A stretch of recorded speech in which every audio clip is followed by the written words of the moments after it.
My husband is as unassuming as a chrysanthemum. My parents pulled strings to get him a job, but he just railed against how bureaucracy corrupts society. He got into trouble and couldn't graduate, so I sent gifts to his advisor. He turned around and reported me, saying I was fostering corruption. I worked tirelessly to manage our household, and all he says is, "Don't be so materialistic in life." For 60 years of marriage, his only contribution was a passive, conflict-avoidant presence.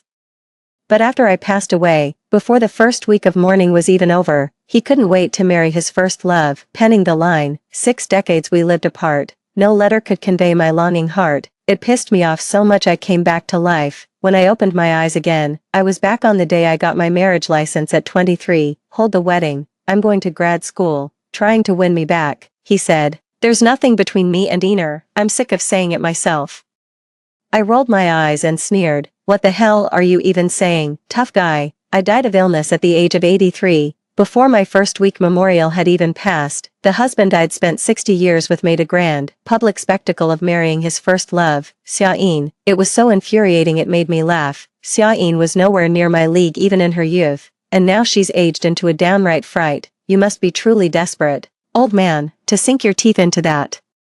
When I think about it, there were always so many suspicious things about Lin Qing and Xiaoyin's relationship. They kept in touch on and off for a full 60 years, and in the end, they simply outlived me. He brought her home as his wife, to live in the house I had bought. They invited a house full of guests. The living room couldn't even hold them all. To make room for their wedding photos and red candles, they just moved my portrait right out. Lin Cheng's face showed no trace of a man who had just lost his wife. He was positively beaming. Then again, he was marrying the woman he loved most in his life. "I still remember when we got married," he said. "Let's skip the wedding banquet. My personal marriage isn't a big deal. No need to waste everyone's time and energy." Looking back now, he probably looked down on me. Marrying a woman reeking of money like me was too shameful for him. It had to be done in secret to protect his precious reputation, to show their gratitude to the guests. Lin Qing played the qin, while Xiaoyin danced to the music. He played slowly, and she moved with faltering steps, just like a couple who had endured great hardship and finally reconciled. I was with him for 60 years, and not once did he play the qin for me. I asked him to, but he said, "The qin should be played only for a true confidant." It turns out that Xiaoyin was his one and only true confidant all along. "Lin Qing, your first wife is watching from heaven." I wanted to scream, to roar, but not a sound escaped my lips. It was time for the speeches. With tears in his eyes, he said, "Zhao Min was too calculating. I've lived my whole life in exhaustion, never truly following my own heart. Einar has a gentle and serene nature. She was always the right match for me. If not for Zhao Min's coercion, we would have been together long ago. Thankfully, it's not too late now. Xiaoyin, I love you, in this life and forever. I am yours and yours alone." The old, wretched couple held each other's hands tightly, gazing into each other's wrinkled, aged faces. I saw a depth of emotion in Lin Qing's expression that I had never witnessed before. I was suddenly struck by how utterly ridiculous I must have seemed. After we married, I called him husband, but he would frown and tell me to just use his name, saying it was too mushy. I never once heard him say "I love you" while he was alive. After my death, I heard him say it to another woman. Finally, amidst everyone's blessings, he wrote in his precise regular script, 60 years of separation, yet no letter can truly convey this song of longing. With a single sentence, he dismissed all my years of toil. For 60 years, not a single minute passed without him thinking of his first love. The soul knows no tears, yet as I laughed, I suddenly felt my cheeks grow wet. Perfect. I'm such a blind, stupid fool. I wept with a heart-wrenching sorrow. The 60 years of betrayal can never be reclaimed. My heart suddenly seized, and the pain sent me into a dead faint. When I opened my eyes again, I was back on the day we got our marriage certificate. I was only 23 that year. I came from a well-off family. My father worked in the transportation sector, and my mother, from a family of scholars, was a renowned painter. Lin Qing came from a humble background, having made it to a university from a small county town. I've always been drawn to his serene, unassuming nature, completely indifferent to fame and fortune. It took me a whole year to finally win him over. I introduced him to my parents, but they didn't approve of our marriage. Lin Qing stood up and left on the spot, telling me not to contact him again. He didn't want to be seen as someone climbing the social ladder by association. I knelt before my parents, pleading through tears, and repeatedly assured them that he was truly a driven and outstanding young man who would never rely on my family after we married. The moment my parents gave their tentative approval, I rushed to find Lynching with the good news. He replied with lukewarm indifference. "Oh, really? You didn't have to go to all that trouble. It's not like I'm desperate to marry you." I was convinced he was upset, so I pulled out all the stops to try and cheer him up. He finally relented, albeit reluctantly, with a mumbled, "All right, fine." He got married right after graduation. He tried to find a job, but he could never even make it through the probation period before being let go. He had an inflated sense of self-importance. Coming from a prestigious university, he felt above menial tasks.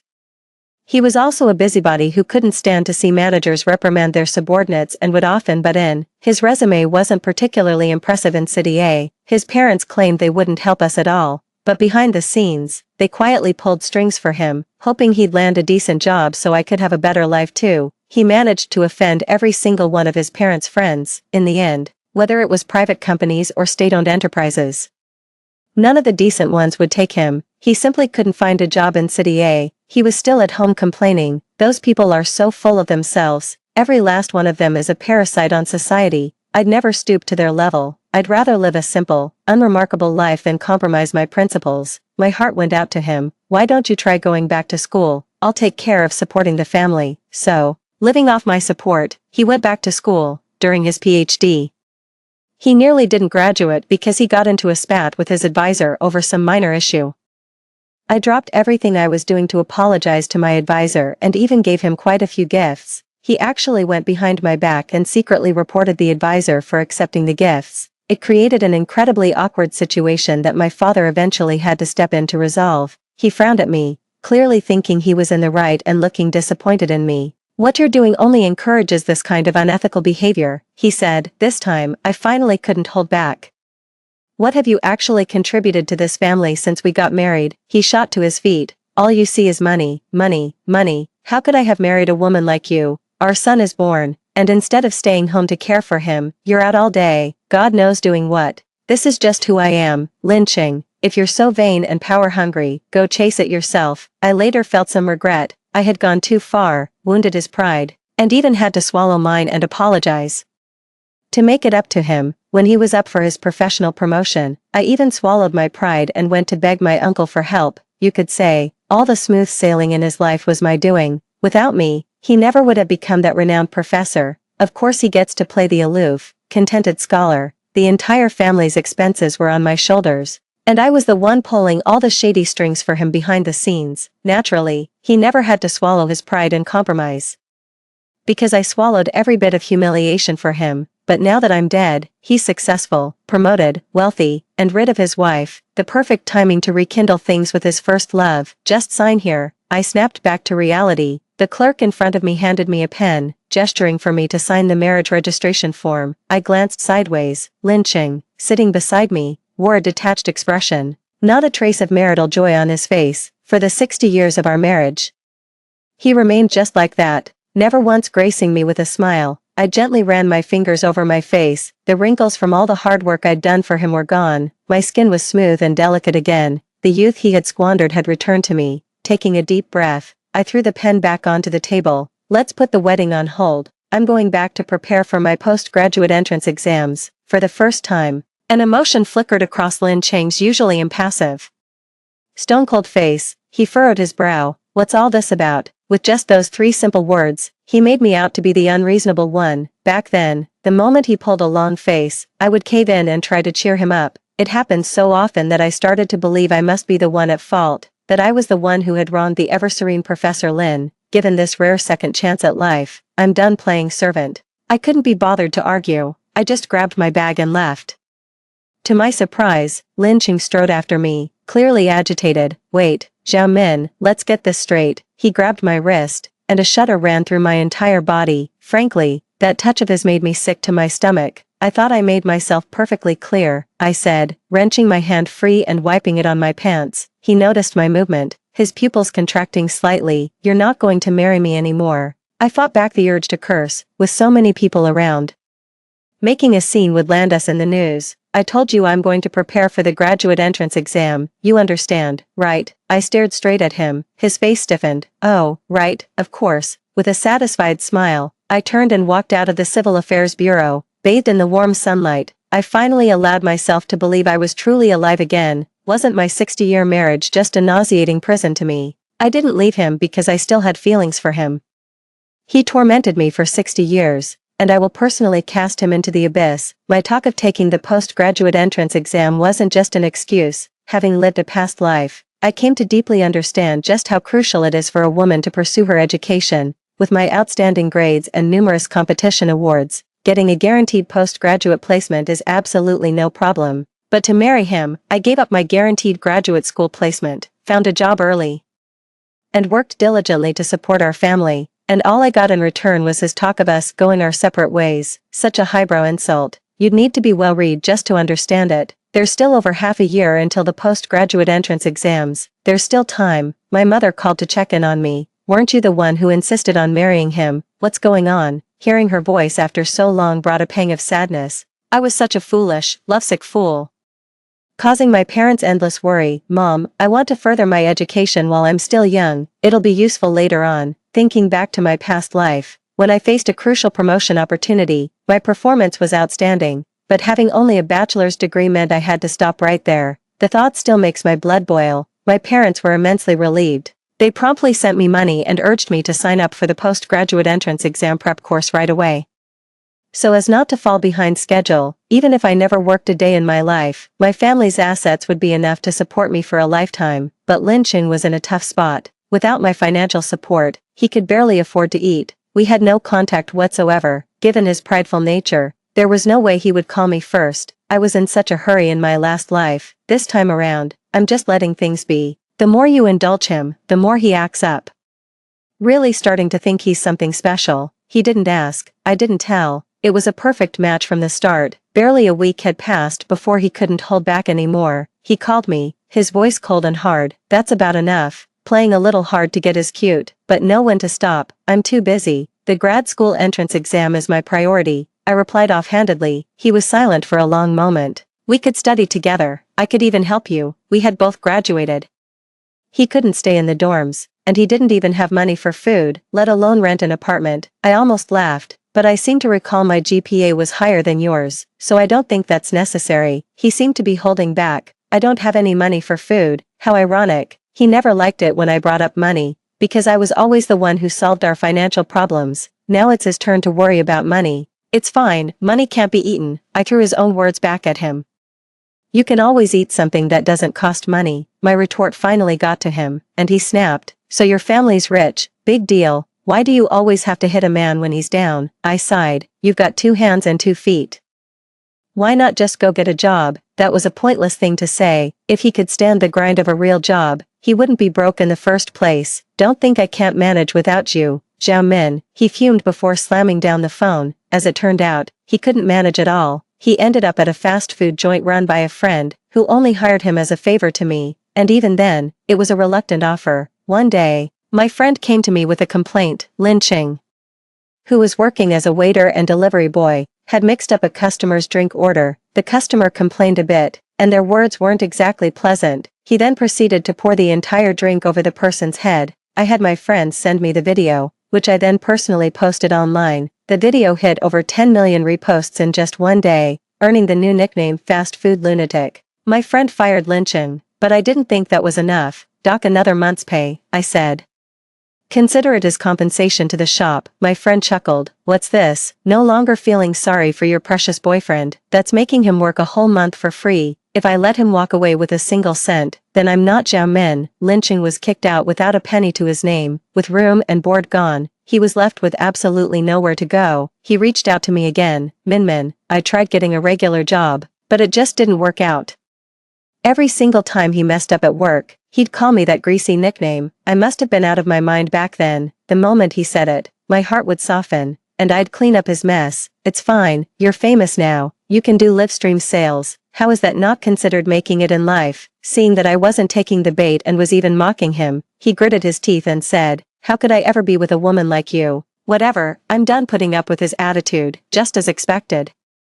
He went running back to Xia Yin, his kindred spirit. Xia Yin attended a second-tier university right across the street from ours, just 1 block apart, but the difference in academic prestige was worlds apart. Lin Cheng was a prodigy from the mountains, and Xia Yin's success in getting into university made her a standout in her own right. she was a year younger than Linqing. And he went to great lengths to help her with her college entrance exams. I was so naive. I actually believed their friendship was purely platonic, as fate would have it. When I went back to the school to take care of some business, I ran into both of them. Xiaoyin was bringing Linqing his lunch. Out of sight, out of mind. I lifted my foot, ready to walk past. Xiaoyin stopped me. Minjia, isn't that enough? Brother Lin has suffered quite a bit lately. I raised an eyebrow. Has playing the other woman addled your brain? How dare you try to guilt-trip the actual partner?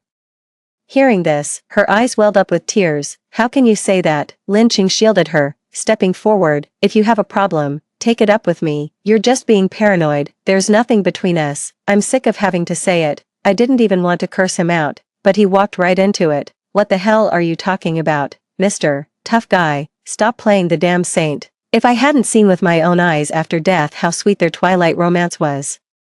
Linqing would have fooled me again this time. The sight of them just irritates me. They've turned my perfectly good life into a complete joke. Thank goodness I got a second chance and wasn't sent straight to the underworld. Otherwise, my best friends would have laughed me into the grave, and my parents would have killed me with their scolding. I just walked away, completely oblivious to the venomous glare Xiaoyin shot my way. She was talented in both singing and dancing, with a fresh, innocent look that made her the campus belle at university. After suffering such a massive injustice at my hands, there's no way she wouldn't seek payback. She wrote a lengthy post on her social media, a 1,000-word essay. My name was never mentioned, yet every single line was about me. It detailed how I abused my power and bullied an innocent girl from a small town. All her lackeys helped repost it, including Linqing. He's so fond of playing the righteous hero.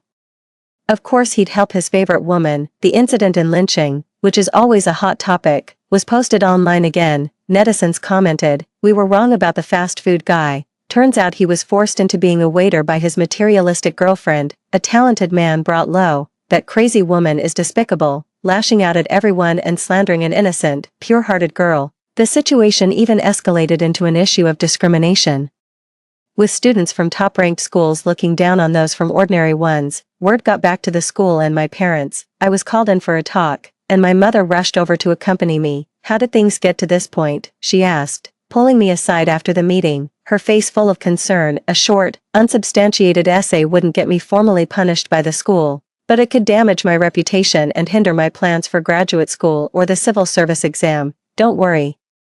The truth will out on its own. There's no need to get caught in a cycle of self-justification. You and Dad should stay out of it. I'll speak up if I need to. Xiaoyin is a minor influencer who occasionally goes live, making money from the virtual gifts her viewers send. She deliberately steered the situation, and my personal information was leaked. My phone was flooded with calls, and my social media was bombarded with abusive private messages. After getting back, I pulled out my SIM card and deactivated all my social media accounts. I got a new phone number and created a bunch of alternate accounts. I took a close look at Xiaoyin's account. She often shows off gifts from her fans, so I took screenshots for my records. My best friend told me she has Xiaoyin's WeChat. I noticed some of the items she posted in her social media feed look suspiciously like the ones that mysteriously went missing from me. There was a bracelet, some earrings, and even the birthday gift Linqing gave me last year. Last year, he gave me a necklace. It wasn't expensive, but he had saved up to buy it, and I was deeply touched. I've worn it every single day since. One day, he came to my place and then just vanished. I found the dorm conditions poor, so I lived off campus. I'd occasionally invite Linqing over to my place to hang out and cook for him,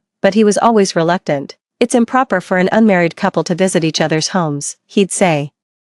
"I mean, it's not like we're living in the Qing dynasty. We're in a normal relationship, so what's the big deal?" After thinking about it for a long time, I realized that every time Linqing came over, some of my little pieces of jewelry would go missing. I'm not big on tidying up, so my room is always a bit of a mess. If something got lost, I figured it was no big deal. They weren't very valuable anyway, but the idea of my boyfriend stealing my things to give to someone else, that's just disgusting. "You really don't need to get me anything for the holidays. I have everything I need, and these occasions are just commercial traps." He says that, but he never turns down a gift from me. The only things he ever withholds are the gifts meant for me. Last year, he actually bought me something. I thought he'd had a change of heart, so he was just waiting to take it back. I can't believe I was so blind at such a young age. It was so obvious, yet in my past life, I never noticed a thing. I guess I was just too overconfident. Just as I was beating my chest in frustration over my own stupidity, there was a knock at the door. Through the video doorbell, I saw Lynching standing outside, holding a whole bunch of stuff. The doorbell has an intercom, but I don't feel like answering the door. Well, look who it is. You never came when I invited you. He kept looking around nervously, like someone sneaking into a shady massage parlor, terrified of being spotted by someone he knows. I had no idea that being with me was such a burden for him. Open the door first. I was speechless. Just put it down and leave. Min, I came to see how you're doing. He swallowed his temper and condescended to be here. This whole slap then a candy routine wasn't even his invention. How could he be so sure I'd fall for it? He's alive, you can rest easy now. He couldn't keep up the act for more than 3 sentences. That's enough. You got what you deserved for insulting Eneen for no reason. I'll have her set the record straight. Don't let it happen again. After all, we're still a couple. Forget about grad school. Marry me quickly and settle down. What does a woman need with a fancy degree? She needs a home. I'll move in tomorrow. Let's try living together first. What a blessing from heaven. That just cracks me up. How can you be so shameless? You think just because you two say something, the internet will believe it. People want proof. You flap your gums so much. But all that talking just earned you the nickname fast food lunatic. He flushed red with anger. I'm giving you a way out and you won't take it. Do you really think your family's dirty money can just make this go away? Oh, so now you're playing the victim. What's your sob story? Isn't Eneen the one who's been suffering here? I didn't want to waste my breath arguing with him any further. I called security, and a commotion erupted outside. He suddenly pressed against the door and shouted, Zhao Min, have you come back too? I was startled. That was a strange thing to say. My phone suddenly pushed me an article titled, People Can Awaken Memories That Aren't Their Own When Under Stress. Clatter. The phone hit the floor. I had just been provoking him relentlessly. And then security showed up and chased him off like he was a thief. He had never suffered such a profound humiliation. Perhaps in his rage, under the strain of extreme emotion, memories from a past life awakened within him. Not long after he left, I opened my phone again and found that Xiaoyin had hidden all her social media posts. He woke up too late. I had already secured everything. A sudden thrill shot through me. Beating him with an information advantage was one thing.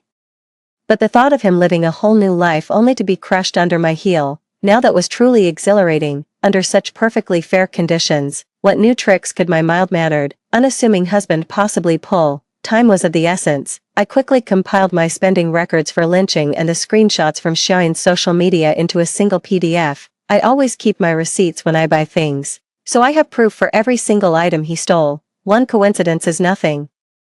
But when every single detail matches up, it tells the whole story. During the days Lynching and I were on the outs, I wasn't idle. I kept tabs on him, watching what he was up to. He's a complete and utter freeloader, and there's no changing that. Since they couldn't freeload off me anymore, they started tailing Xiaoyin. I managed to snap quite a few photos on the sly. I went through all the gifts Xiaoyin flaunted online. Every time, a luxury handbag was placed in the most prominent spot.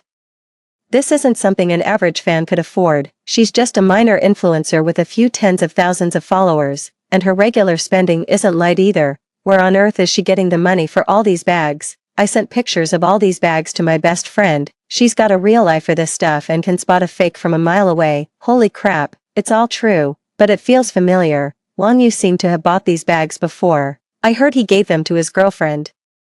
She's the biggest gossip. Wang Yu has been our classmate since we were kids, a total rich kid. I found out he really did post about buying bags for his girlfriend. After checking them one by one, it was almost a perfect match. Lynching has been reborn, so he's not an easy target, but Xiaoyin probably can't handle the pressure. Once I'd made up my mind, I put my old SIM card back in and added Xiaoyin on WeChat. Openly and without any pretense, her message positively dripped with smugness.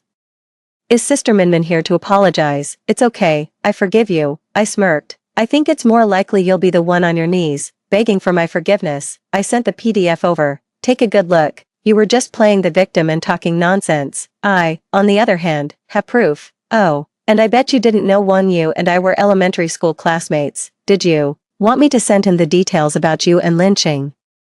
You know better than I do how he'd react if he found out you're using his money to support another man. A moment later, my phone lit up with an incoming call. Zhao Min, what do you want? Her voice was trembling uncontrollably. Seeing that my fish had taken the bait, I laid out my terms. First, don't breathe a word about today to Lynching. Second, you will issue a public apology to me on every platform. Okay. Okay, I promise, I'll cut things off with Brother Ching. She pleaded repeatedly. Too bad, I never keep my promises to scheming women. I embellished the details about lynching and Xiaoyin, then sent all our chats and call records to Wang Yu. He was out drinking when he heard the news, and they say he was so furious he smashed the table on the spot. Xiaoyin is in for a rough time now. That spoiled rich kid not only forced Xiaoyin to apologize to me, but also ordered her to go live and confess everything about how she deceived his feelings and framed me. Wang Yu stormed over to Xiaoyin's school. The sum of money involved was too large, and since she was suspected of fraud, she was expelled on the spot. She fought tooth and nail to escape her impoverished hometown, only to have it all come crashing down in an instant. This time, Lin Qing played it smart and kept his mouth shut. Netizens directed all their fury at Xiaoyin, while he managed to slip away unscathed, avoiding the worst of the fallout. After things had quieted down for a while, he issued a statement. It was the classic line, "I only ever saw her as a little sister." He recounted how he helped her get into university and maintained appropriate boundaries in their subsequent interactions, avoiding overly familiar behavior. Surprisingly, some so-called friends even took his side and spoke up for him. It seems his recent struggles weren't in vain. He's finally learned how to handle things. Shedding his former aloofness, he took the initiative to treat his roommates and club colleagues to a meal. The money was definitely swiped from Xiaoyin, so in a roundabout way, I was spending Wang Yu's cash to clear my own name. He who eats another's bread is bound to sing his tune. Having accepted the meal, I couldn't very well not put in a good word for him. Netizens also judged him to be an innocent, good man who had been deceived by Xiaoyin. That day, I had just come downstairs when I saw Lin Qing leaning against the wall, waiting for me. I glanced back. The security camera was only a meter away, and the guard post was close by too. He wouldn't dare try anything. What is it? I spoke up first. Lin Qing approached. His aura noticeably different. Minmin, I have to admit, you're a good wife. You've changed me a lot. Those techniques of yours really do work. He was already full of himself on a normal day. Now that he's been reborn, he's practically strutting around like a peacock. I gave a faint smile. Of course, stray dogs just scavenge for scraps. Would you like me to chew it up and feed it to you? Don't be so stubborn now. As expected of a man in his 80s, Lin Qing was much more composed. You're just upset that I married Xiaoyin after you passed away. I know I was wrong. This time, we are united as husband and wife, so it's naturally different from our past life. He reached out his hand to me. I spat the chewed-up gum directly into his palm. Don't flatter yourself. After failing to get that promotion in my past life, I started my own business. To my surprise, it was a huge success. Everything went smoothly, and even Lin Qing got to live a life of luxury because of it. He's not that poor kid from the sticks anymore. He's grown accustomed to the good life and can't handle the slightest hardship. That's the only reason he's been stringing me along. Making an honest fortune is just too damn hard. It's much sweeter to live off someone else. That's the wisdom he's gathered in his 80 years. Lin Qing glared at me furiously, the piece of bubble gum in his hand a dilemma. To throw it away or keep it. Zhao Min, this is the last time, you just wait. He spat out before turning and leaving. He's like a piece of chewed-up gum, utterly useless and annoyingly clingy. He couldn't afford to take a gap year to prepare for grad school, so he had to find a job first. But to my surprise, he managed to woo Miss Yang, a young lady from a prominent family, by living frugally, and naturally landed a job in her family's company. Well, good for him. At least he's got a pretty face going for him. A leopard can't change its spots. A man who's determined to be a social climber won't change his ways. Not in this life or the next. The only way to stop him from causing more harm is to send him straight to hell, to be reborn as a beast. Miss Yang paid no mind to the gossip and rumors about his past. She was convinced it was all a misunderstanding, believing her darling boyfriend was a truly good man, unambitious, content, and free from worldly strife. She sought me out specifically for this, arranging to meet at a cafe. Ms. Zhao, you and Ching had your differences in the past, but that's all water under the bridge now. She was referring to how Lin Qing has had a hard time in the industry because of me. Before, no company would hire him. Now that Yang Corp has, he's not delivering results. It's going to be difficult for Mr. Yang to justify this, especially given the substantial salary he's on. After I got into the master's program, my advisor frequently brought me into the research group to work on projects. Lin Qing is way out of his league, but he's always trying to compete with my team. He's utterly useless, but he's too clueless to see it. He only got that professorship last time because I bankrolled and pulled strings for him. His so-called expertise is only good for the lab and the classroom. It's completely unworkable for large-scale production. which is why Young Corp keeps losing money. I've always felt that since his rebirth. He's been overconfident to the point of blindness.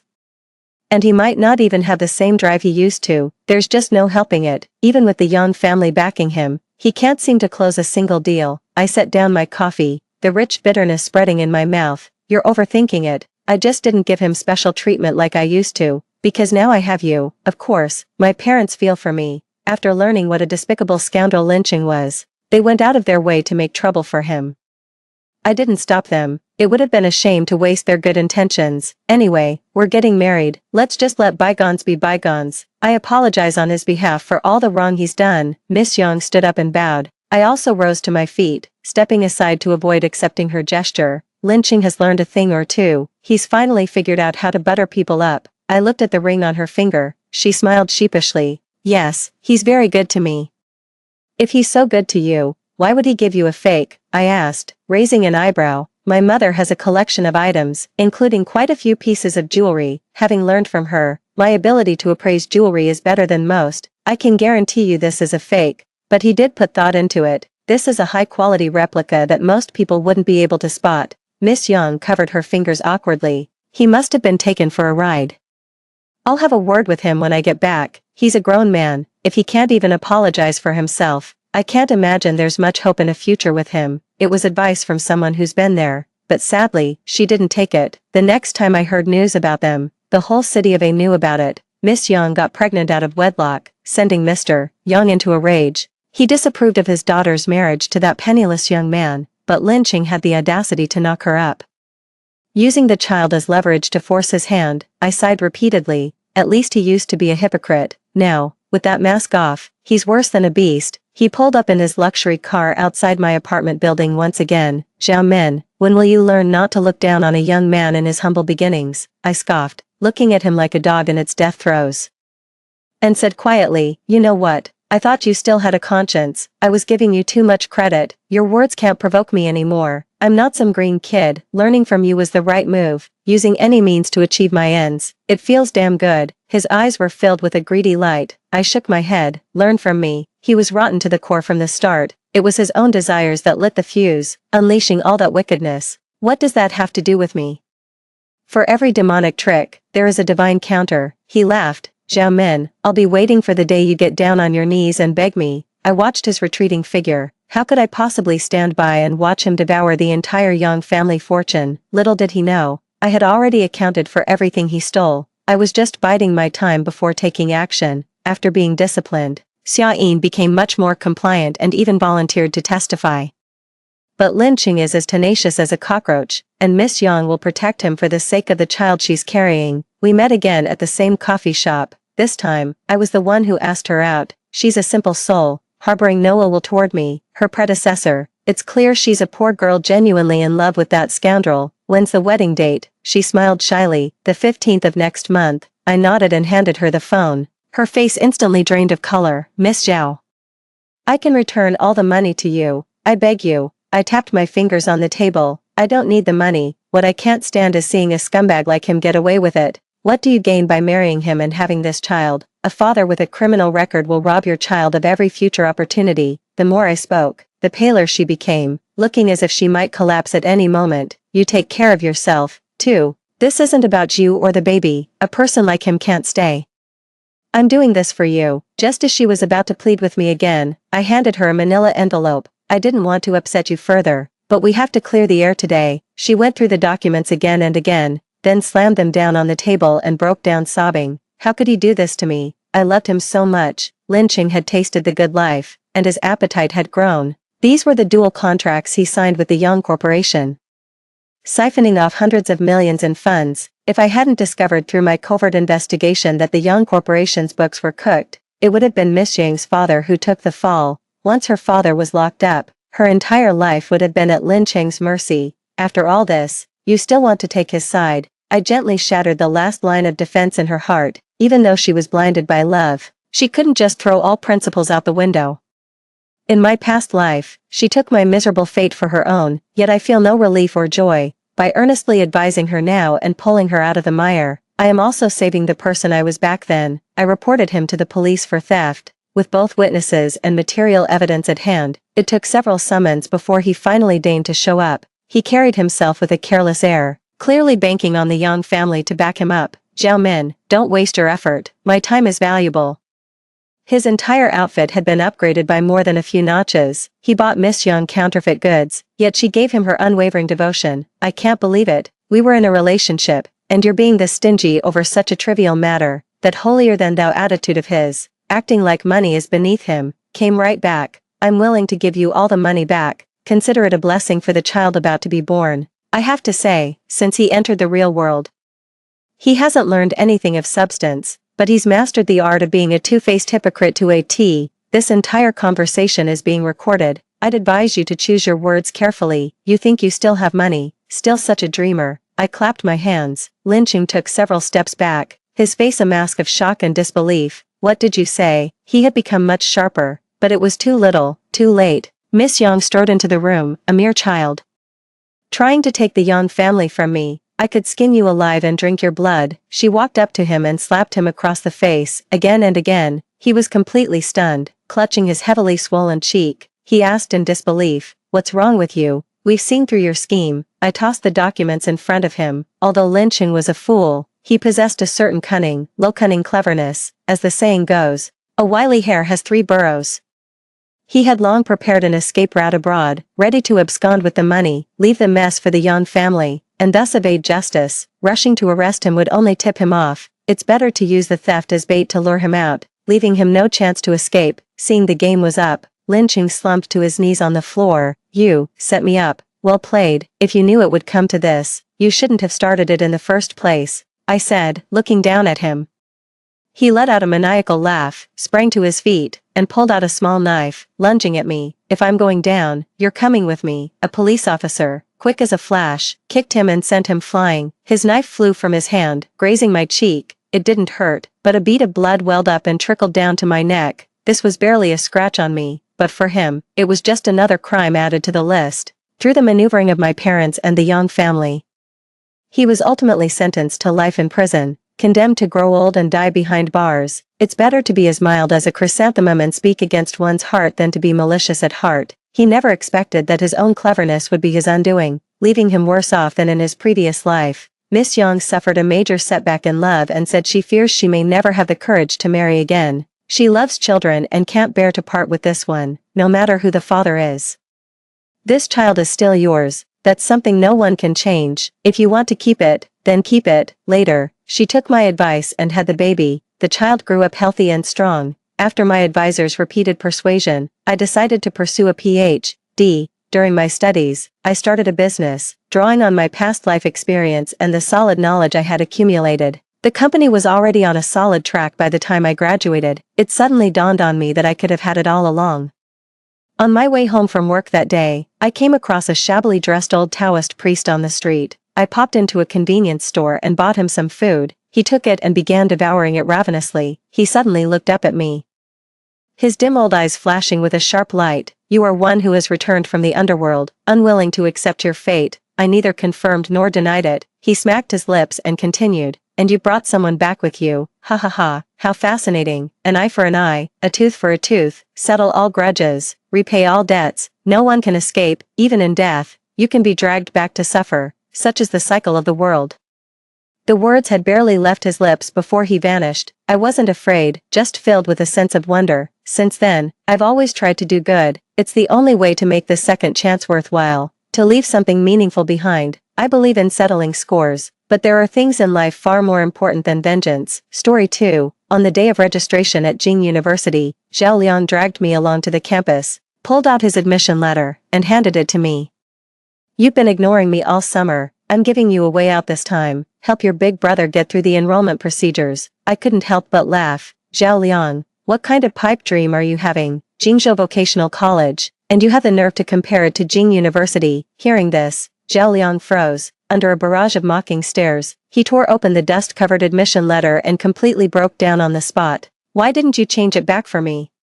I scoffed. "Didn't you tell me to mind my own business?" When I discovered Zhao Liang's college preference had been changed to a vocational college, my heart skipped a beat. I touched my legs, then my head. Everything was intact. I almost burst into tears. I was reborn, returning to the day Zhao Liang was to change his college application. In my past life, the class beauty, Su Shanshan, had carelessly filled out a remote vocational college application for him. When I found out, I tried my hardest to stop her and scolded her for her irresponsible actions. Humiliated, Su Shanshan tearfully apologized and then ran out. Unexpectedly, she missed a step, fell down the stairs, and was left paralyzed from the neck down. Unable to bear it, she took her own life. Zhao Liang blamed the entire tragedy on me, saying I had meddled in things that weren't my business. 1. The day before I was supposed to report to school, he lured me to the rooftop and pushed me off. For now, I'm pretending to know nothing. Seeing me approach, Su Shanshan panicked, quickly shut down her computer, and looked at me with a guilty conscience. Chen Shihan, what did you just see? I saw you changed your application. Hearing this, she let out a cold laugh. Well, don't even think about telling on me. I'm going to the same university as him. Whatever, none of my business. Just as the words were spoken, Zhao Liang walked in, seeing me and Su Shanshan alone in the classroom. His face filled with wariness. Chen Shihan, will you quit it? You're like a shadow I can't shake. I bent down and pulled all my study materials out of the drawer before finally speaking up. Do you own this school? If you can be here, why can't I? He was stunned, completely taken aback by my attitude. In the past, I'd always been soft-spoken and gentle with him, or else trailing behind him with apologies. I used to see him hanging out with Su Shanshan and desperately try to persuade him to focus on his studies. But now, what does any of that have to do with me? I had just packed my things and was about to leave with my backpack when Su Shanshan hurriedly called out, wait, I just made a quick change to Zhao Liang's application preferences. Could you give me your thoughts on it? She confidently held up her screen. Zhao Liang glanced at it, then turned to me and said, well, let's hear it.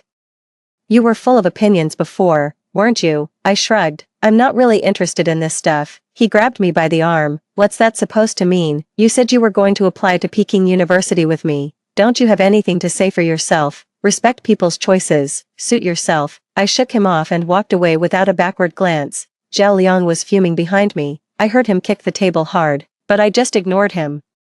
We hadn't gone far when our little group chat blew up. Zhao Liang, Su Shanshan signed you up for a vocational college. Are you just going to let her mess things up like that? Your scores are good enough for Peking University. Zhao Liang, relax. Chen Shihan will fix it for me later anyway. I heard you two arguing just now. Aren't you worried she'll just walk away and leave you to it? You should really take more responsibility for your own affairs. Zhao Liang, she's like a mother hen.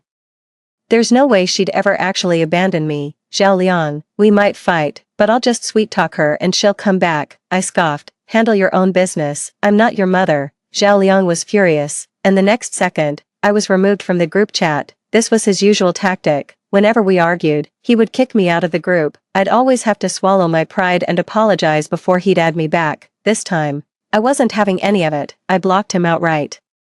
Left all the group chats, and only kept WeChat for a few close friends. Now that I've graduated, it's time to cut some ties clean. From now on, I'm done meddling in other people's drama. I'm just going to focus on myself. Zhao Liang, I can't wait to see the look on your face when you get that letter. When I got home, I packed up every single gift Zhao Liang had ever given me and threw it all in the trash, even with over a decade of friendship, after he pushed me off that building in my past life. I could never forgive him, no matter how much it hurts to let go. On my way downstairs to take out the trash, I ran into Zhao Liang's mom. She spotted me from a distance and called out, Shu Han, have you seen Zhao Liang? That boy won't answer my calls or texts. I don't know. Auntie, could you make a call and ask for me? Auntie, I shrugged. Auntie, I didn't bring my phone down with me. Maybe you could call his friend instead. Goodbye, Auntie Huang. Before she could say a word, I made an excuse about having something to do and left. In my past life, after I died, my parents were utterly devastated. They discovered that Zhao Liang had gone up to the rooftop with me. Yet, Aunt Huang, fully aware that Zhao Liang was involved in my death, destroyed the surveillance footage and even went so far as to fraudulently obtain a psychiatric diagnosis for him. She had been genuinely good to me before, but when it comes to her own biological son, everyone else gets pushed aside. Even if it meant committing perjury, I no longer wanted to have much to do with her. As soon as I got home, I got a WeChat from my friend, Shihan. Let's go eat. A new barbecue place just opened downtown. You can feast for just a few dozen bucks. I agreed right away. Sure thing, let's get Zhang Yamo and I'll go together. When we got there, Zhang Yamo nudged me and said, isn't that Zhao Liang and his crew? I heard he scored over 600 on the Gaokao and has been telling everyone he's going to Peking University. Oh, that's hilarious. Su Shanshan said she wanted to go with him. She only scored a little over 200. I could step on the answer sheet and get a higher score than that. Go with him, yeah, right. Fong Qing made a sarcastic comment while pulling a face, which had us all in stitches. Just then, Zhao Liang came over. When he saw me, he sneered, Chen Shihan, you're like a bad penny, always turning up. Didn't you say you were done with this? So why are you tagging along again? Zhang Mo and the others looked a bit worried. I said coolly, do you own this place? The owner opened for business. Are you saying we're not allowed to eat here? Move, even a good dog knows not to block the path. I shoved him aside and walked to the front desk to validate the voucher, his face turning ashen. Zhang Mo gave a thumbs up. Way to go, Shihan, you're on the rise. Yeah, I'm done with him. Zhao Liang, following close behind, ground his teeth and said, fine, Chen Shihan, you'd better stay out of this. I ignored him and went to eat with a friend. Sitting directly across from us was Zhao Liang. As if on purpose, he and Su Shanshan were feeding each other, which made me sick to my stomach. I turned a blind eye and focused on grilling the meat. I was halfway through my meal when I went to the restroom. Just then, a strong hand yanked me aside. It was Zhao Liang. I frowned, but he shoved his phone in front of my face. Why did you block me? I blocked you because I wanted to. Zhao Liang, we're done. You think I'm nosy, and I'm tired of chasing after you. Besides, didn't you say you have a girlfriend now? In that case, it's better we keep our distance. Add me back, or it'll be such a hassle to get in touch.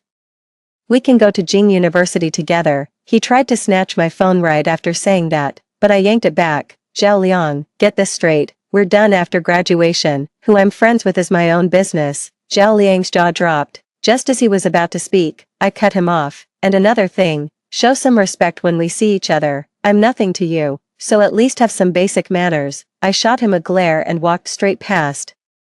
Zhao Liang was furious and was just about to call me back when Su Shanshan showed up. As if to provoke me on purpose, he suddenly cupped Su Shanshan's head and kissed her. A sharp pain shot through my heart, but I immediately forced a smile and walked past him with an air of indifference. Let people live their own lives. It's not like I have no self-respect. After that, Zhao Liang never contacted me again, and I didn't reach out to him either. My mom seemed a bit surprised. Shuhan, hasn't Zhao Liang been around for a few days? Mom, I've already graduated. Besides, he has a girlfriend now. Of course he's going to spend time with her. Hearing this, my mom was instantly taken aback. A girlfriend? Then what about you? He and I are just neighbors. That's all. My mom was stunned by my explanation, while my dad chuckled beside her and said, you're right, they're just neighbors. Whether they come or not has nothing to do with us.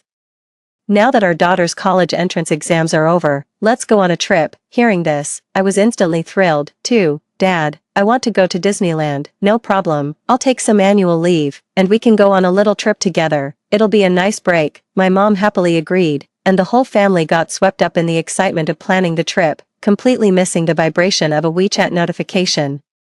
It wasn't until after I'd finalized the itinerary that I saw the screenshot Zhang Mo sent me. Is Zhao Liang out of his mind? She wrote. He sent this on purpose, just so I'd show you. I took a look. It was a screenshot of his college application form, clearly showing Jianzhou Vocational College. I had to laugh at that. He's obviously trying to send me a message, but it's a shame for him I've already blocked him. Shihan, what's going on? I thought he was applying to Peking University.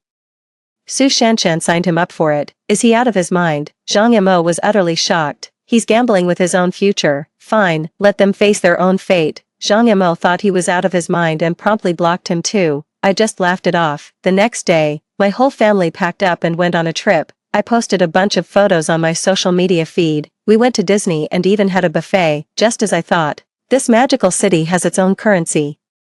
The food cost me an arm and a leg, but I had a great time. That night, while staying at the hotel, I received a call from an unknown number. It was Zhao Liang's voice. I heard you're traveling. What's your next stop? I'm going to check out Jing University. I want to get familiar with the environment ahead of time. Hearing this, he couldn't help but laugh. Chen Shihan, add me back. When you return, I have a gift for you. A promise is a promise. I never go back on my word. Zhao Liang. People must take responsibility for their own choices. He was about to speak when Su Shanshan's voice came through the phone. Liang, could you grab a towel for me? He hurriedly hung up the phone. I saw the friend request on my phone and decisively rejected it. The time is now 11:50. Zhao Liang, you have only 10 minutes left to change the course of your life. I hope you can take responsibility for yourself. I've said all I need to say. I owe you nothing." At that moment, Su Shanshan's friend request popped up. "Qin Shihan, accept my friend request." I ignored her, but she was relentless. "Zhao Liang and I slept together. Whatever you had with him before, he's mine now. He's not going to Peking University with you. He's mine for life." I scoffed, blocked her, and thought, you two deserve each other. I've got my own path to walk. As the seconds ticked by, I finalized my decision, took a deep breath. When the clock struck midnight and the final second passed, I let out a long sigh of relief. "Zhao Liang, our lives go their separate ways from here." After our trip, we didn't head back until a week later. I went straight to my grandparents' place and ended up staying for over a month. By the time I returned, school was about to start. I had already received my college acceptance letter. On the very day I got home, Zhao Liang cornered me. "Didn't I tell you to add me back? You were gone for over a month. Do you have any idea how worried I was?" Alright, I won't yell at you anymore. Now hurry up and add me back." The moment we met, he stopped me directly with an unignorable tone and thrust his phone in front of my face. I stayed silent, and he stubbornly stood there, refusing to move. Seeing him like that, I sighed and finally added him back. Only then was Zhao Liang satisfied. "Qin Shihan, don't be so petulant with me anymore. From now on, I won't talk to any other girls except you. Are you happy now?" Hearing him say that, I couldn't help but be taken aback. "What, did Su Shanshan dump you?" His face immediately darkened. "Dumped? Don't put it so harshly. There was never anything between us to begin with. I just wanted to make you jealous on purpose. Shihan, we promised each other we'd go to Jing University together. She's just going to some community college with a score over 200. Why on earth would I be with her?" Hearing that, I laughed. "Zhao Liang, what exactly is our relationship? We're just neighbors. Don't talk about jealousy. It's misleading. You'll ruin my chances of finding a boyfriend." Zhao Liang's face darkened. "Qin Shihan, what nonsense are you spouting? We grew up together, childhood sweethearts, and you're talking about finding a boyfriend." I shrugged and took a step back. "We're just neighbors." "No, we're not even that. Childhood sweethearts. Don't be ridiculous. We've just been classmates for over a decade, that's all." "Zhao Liang, we're adults now. We have to take responsibility for our actions, don't you think?" My words made Zhao Liang frown slightly. "Qin Shihan, what on earth are you talking about? That makes no sense." Then he shoved a box into my hands. "Here, a gift for you." I opened it and took a look. It was a necklace. But the pendant was odd, a pearl, and it looked strangely familiar. "This is your birthday present. Took me a month and a half to finally give it to you. So, what do you think? Pretty loyal of me, right? Have dinner with me tonight." "No, I've got guests over at my place. Sorry. And thanks for the gift. Goodbye." I turned and headed upstairs. Zhao Liang's place was 3 floors below mine. He lived on the 3rd floor. I was on the 6th. And sure enough, there were quite a few people at my house. When my family found out I got into Peking University, all my relatives were clamoring for me to set off firecrackers to celebrate. I stopped them. "No need to make such a big show of it. It'll just make people resentful. Besides, the guy downstairs might not have done well on his exams. If he sees this, he'll have something to say about it." My dad nodded in agreement. "That kid doesn't have his head on straight. We'll treat you all to a meal in a couple of days when we're about to leave." After we got back, I told my dad about Zhao Liang. When he found out that with a score over 600, Zhao had applied to a vocational college, my dad sighed with pity and said straight out that the guy was thinking with his heart, not his head. They even said I should keep my distance from someone like him, who's not all there. I agree, in a past life, because he was close to Su Shanshan, and she hung out with people from outside school. I warned him about it, but he got upset. "Qin Shihan, how can you judge people by their appearance? Her friendship with those troublemakers is completely innocent. They're just friends. You shouldn't judge who someone is friends with by how they look. No job is inherently superior or inferior. Even though he's a bit of a troublemaker, he's actually a very loyal guy." Later, when he stayed out all night partying with Su Shanshan, I was the one who tracked him down and dragged him back, forcing him to study with me. I even threatened him, saying if he pulled that again, I'd tell the teachers to make him board at school, or even inform Auntie Huang. That finally made him back down, but deep down, he still resented me for it. I couldn't understand why. Out of our over a decade-long friendship, I was just trying to pull him back from the brink. He's convinced I'm out to get him, and even wants to get back at me. Now that I've decided to respect his choice and stopped making so many demands, he's the one who's come chasing after me.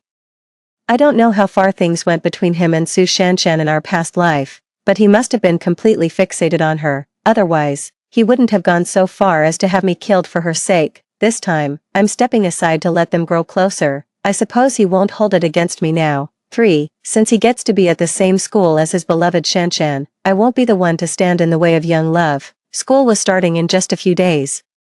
So my family invited relatives and friends over for a meal. When Auntie Huang saw us coming out, she asked what we were up to. My dad mentioned it offhandedly, and she immediately frowned. Our Zhao Liang's acceptance letter should have arrived by now. In theory, I don't know what's up with that kid. He's being all secretive about it and won't let me see. I still don't even know what a Jing University acceptance letter looks like. Shahan, show me yours. I smiled and opened the acceptance letter to show her. Aunt Huang gently stroked the letter, her eyes full of tenderness. That rascal, she said. He insisted he got into the same school as you and wouldn't show it to anyone until registration day. I have no idea what he's up to, playing all mysterious. I just smiled without saying a word. Aunt Huang probably still didn't know. He hadn't actually gotten into Jing University at all, but into a vocational college.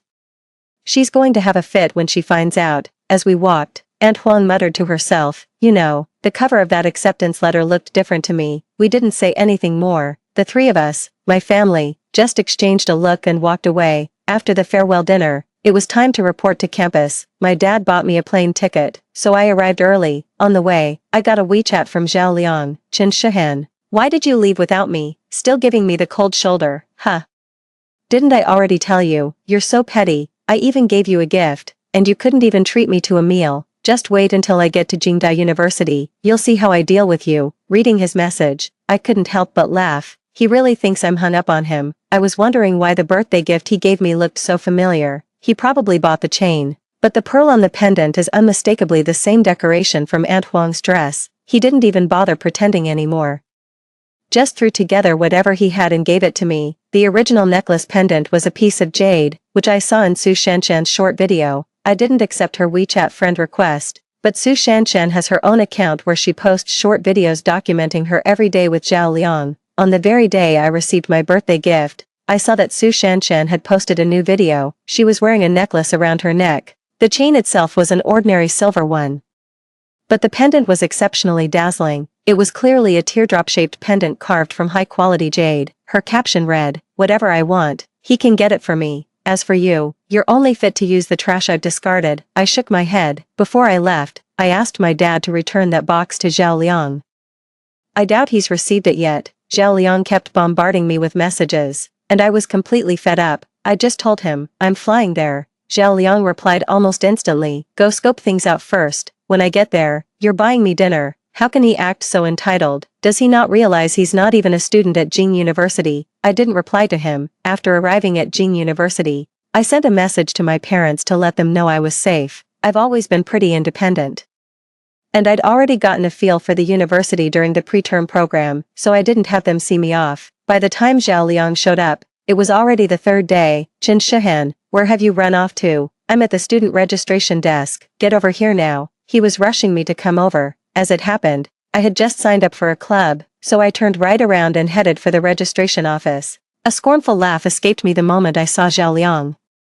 Spotting me from a distance, he immediately started waving and then tossed his admission letter and ID card over to me. Hurry up and help me check in. Who told you to come early by yourself? I've been looking all over for you, and don't forget, you're buying me lunch after this. I watched a mocking smirk spread across his face. I tore open the admission letter, took one look, and slapped it right back into his hand. Trying to pull a fast one at Peking University, Jingzhou Vocational College.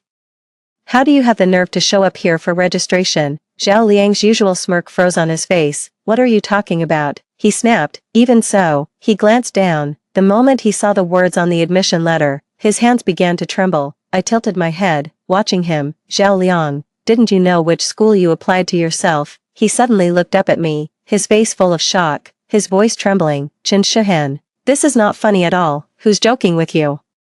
Hurry up and report to the college. If you delay, you'll miss the start of classes. Staring at me in utter disbelief, a sudden realization dawned on him. He grabbed my wrist fiercely. Why didn't you help me change my application? Why? His voice rose, his eyes bloodshot, and he gripped my hand so hard it hurt. I shoved him away sharply. Are you insane? You filled out your own application. Why on earth should I change it for you? Zhao Liang, I told you, people have to take responsibility for their own choices. Your college application is a huge deal, I warned you, but you wouldn't listen. But you know perfectly well I only did it to make you jealous. Enough, I've said it before, we're just neighbors in the same building, classmates for over a decade, I'm nothing to you, you're responsible for your own future, risking it all just to make me jealous, how childish can you be? Zhao Liang's hands began to tremble violently.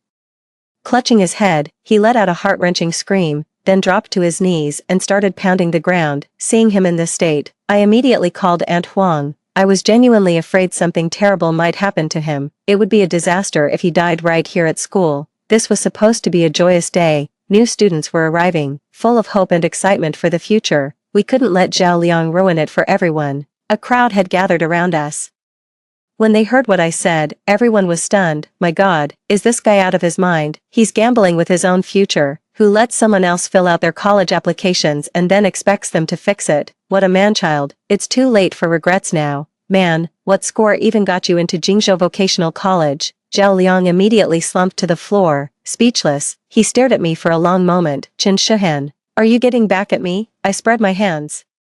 I've already informed Aunt Huang and asked them to come over. How to handle this is up to you. You can explain it to them yourself. With that, I turned to leave. Zhao Liang suddenly stepped forward and grabbed my hand. You did this on purpose, didn't you? Chen Shihan, you saw me with Su Shanshan, got jealous, and that's why you deliberately didn't help me change my application, right? Do you have any idea? You've ruined my life. He raised his voice, shouting at me. The classmates around us couldn't stand it anymore, and an upperclassman stepped in to push him aside. What's wrong with you? The college application account and password are yours. What were you expecting her to change for you? Jingzhou Vocational College. Didn't you apply for it yourself? Wasn't confirming your college application your own responsibility? The acceptance letter arrived, and you didn't even open it. You wait until registration day to find out you're not a student at Jing University. Did you take any responsibility for yourself? How can you possibly shift the blame onto someone else? The three rapid-fire questions left him speechless. I turned my gaze to Zhao Liang. Su Shanshan submitted and modified your application for you, but she only got your account and password because you agreed to it. She was your girlfriend at the time. Shouldn't you be taking this up with her? What's the point of coming to me, Zhao Liang? That's not how you stage a scam. If you keep this up, I'm calling the police. Zhao Liang stared at me with bloodshot eyes, then burst into loud, wailing sobs. I had no choice but to call the police. When the officers arrived and learned about this ridiculous farce, they were utterly stunned. Never having imagined such a person existed, they couldn't really say much, though, and just hauled Zhao Liang away, watching him leave. I thanked the senior who had helped me and headed back to my dorm. News of Zhao Liang's situation spread like wildfire through his school and the surrounding university district. You won't believe this, folks, a soon-to-be college student's massive mix-up. Jingzhou Vocational College tries to pass itself off as the prestigious Jing University, getting into a vocational college with a score over 600. That's absolutely mind-boggling. Aunt Huang and the others rushed over the very next day. The moment they laid eyes on Zhao Liang, they were absolutely furious, especially since Su Shanshan was also enrolled at that same school. Aunt Huang and the others chased after Zhao Liang, trying to beat him. Su Shanshan actually had the nerve to rush out and shield Zhao Liang, defiantly declaring they were true love and she was going to be with him. In a fit of rage, Zhao Liang pinned Su Shanshan to the ground and started hitting her. When Aunt Huang found out Su Shanshan was the mastermind behind it all, she snapped too. The mother and son proceeded to beat the young woman black and blue. Su Shanshan screamed, calling the police and taking photos of her injuries for evidence. For the past 2 days, the whole Jingzhou College has been buzzing with tales of Zhao Liang's heroic deeds. Sitting in my dorm room munching on snacks and watching the drama unfold, I couldn't help but find the whole thing rather ridiculous. The whole mess dragged on for a week. Zhao Liang absolutely refused to stay and study here, so in the end, he had no choice but to go back and repeat his final year of high school. By the time the news reached me, I was already in the middle of military training. After the day's drills were over, my dad called me about it. He mentioned that Auntie Huang was blaming us for not giving them a heads up. My dad said over the phone, I knew they were unreasonable. Good thing you saved those chat logs. I shoved the evidence right in her face and even got the neighbors to back me up. Everyone gave her such an earful she couldn't even look up. What kind of person is that? They don't even care about their own future, and they have the nerve to blame others. My dad was absolutely furious. I just smiled and said, don't waste your energy on them. They're nothing but a bunch of clowns. Your daughter has already started her studies at Peking University. In 4 years, I'll be taking the postgraduate entrance exams, and I promise I won't let you down." My dad's joy was written all over his face. Of course, my daughter is so outstanding, not like her son, who's completely led by his hormones. I heard the girl is pregnant. She even went to his house looking for him, demanding compensation.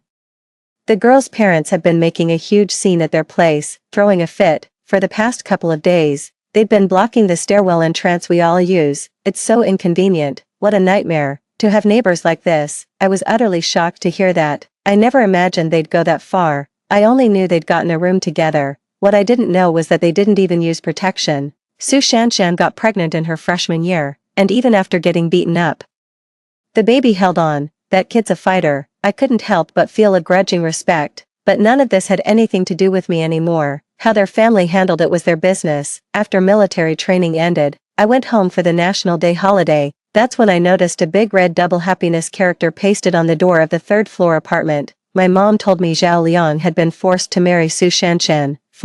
Su Shanshan altered his college application choices, and the Zhao family demanded compensation. However, Su Shanshan was also pregnant, so the Su family demanded compensation from them as well, threatening to press rape charges otherwise. The feud between the two families ended in a mutually destructive stalemate. The only solution was for them to get married legally. Though they skipped the wedding banquet, their child still needed to go to school. Su Shanshan got pregnant and had a baby right after starting university, which was an absolutely shocking turn of events. Zhao Liang went to a cram school to retake his exams. When he returned for the National Day holiday, he had visibly lost weight, with sunken eyes and a gaunt face. When he saw me, his lips parted as he leaned in, but before he could speak, tears began to fall. "Chen Shihan, was I completely out of line? I gambled with my own future on a whim, hoping you'd come back. I was wrong. I was so wrong." I took a step back to put some distance between us.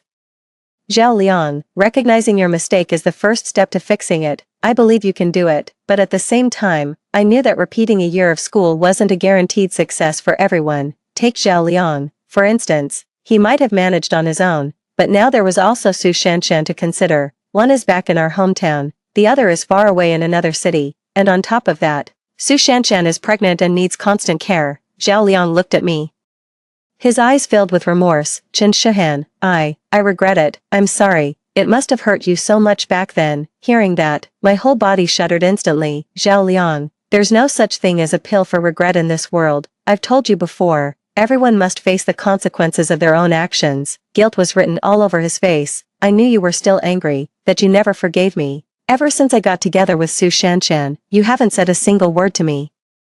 You warned me countless times, and I was too arrogant to listen. But Shuhan, how could you be so heartless? After over a decade of friendship, you just cast me aside without a second thought." Zhao Liang grew agitated, while I remained utterly calm. "And what about you? Did you think of our friendship when you killed me?" I took a step closer to him. "When you pushed me down the stairs and forged the medical records, did you spare a single thought for my family?" "Zhao Liang, you have to pay for your mistakes. You can't have your cake and eat it too. You got Su Shanshan. Does it even matter whether you get into Jing University or not?" Shock was written all over Zhao Liang's face.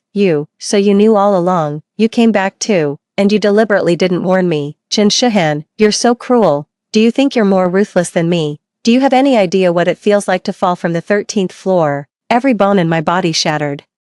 Everything went red. The pain was excruciating. My soul lingered, watching over my parents as their hair turned white with grief, watching them waste away until their dying day. "I wanted you dead. I'm not going to remind you. You're the one who told me to mind my own business." Zhao Liang staggered back 2 steps, then suddenly burst into wild laughter. "I was wrong. I was wrong. You can hit me, curse me, do whatever you want. Please, I'm begging you. Can we just try one more time? Go back to the day we submitted our college applications. Can you help me change it back? Please, can you?" He grabbed my hand. That's when I noticed the bulge in his pants pocket. It looked like the shape of a dagger. Terrified, I shoved him away with all my strength and took off running. Zhao Liang was right behind me, shouting, "Chen Shihan, if you just die one more time, we can go back to the past. If we go back, I can get into Peking University." I was running and screaming for help when I happened to run into a patrol officer. "Officer, help, he's trying to kill me." Without a word, the officer pinned Zhao Liang to the ground and found a dagger in his pocket. Zhao Liang's face instantly flushed red with rage again. He attempted murder right on the street, leaving the neighbors shaking their heads in dismay. they all said he must have lost his mind, probably because he couldn't get into Peking University. Aunt Huang and the others rushed to the police station in a panic. As soon as she saw I had finished giving my statement, Aunt Huang dropped to her knees before me with a thud. "Shuhan, please forgive him, he didn't mean to do it." I was just looking at Aunt Huang, not having said a word yet. When my dad arrived and immediately started yelling at her, "It wasn't an accident, he planned this all along. Thank God for the patrol officers today, or your son would have killed my daughter. If there's something wrong with your family, get help, stop hurting people. Our daughter just started her freshman year of college. Are you trying to ruin her life?" My father, my mother, and the grandparents who had rushed over, all 6 of them, shouted at them in unison. Aunt Huang was utterly torn to shreds by their verbal assault. It suddenly hit me how wonderful it feels to be protected by family. Last time, Aunt Huang helped Zhao Liang fake a mental illness to escape justice. This time, I'm demanding a full psychiatric evaluation for Zhao Liang. If he's genuinely mentally ill, then he can spend the rest of his life in a psychiatric hospital. If he's not, then he must face the consequences and serve his time in prison.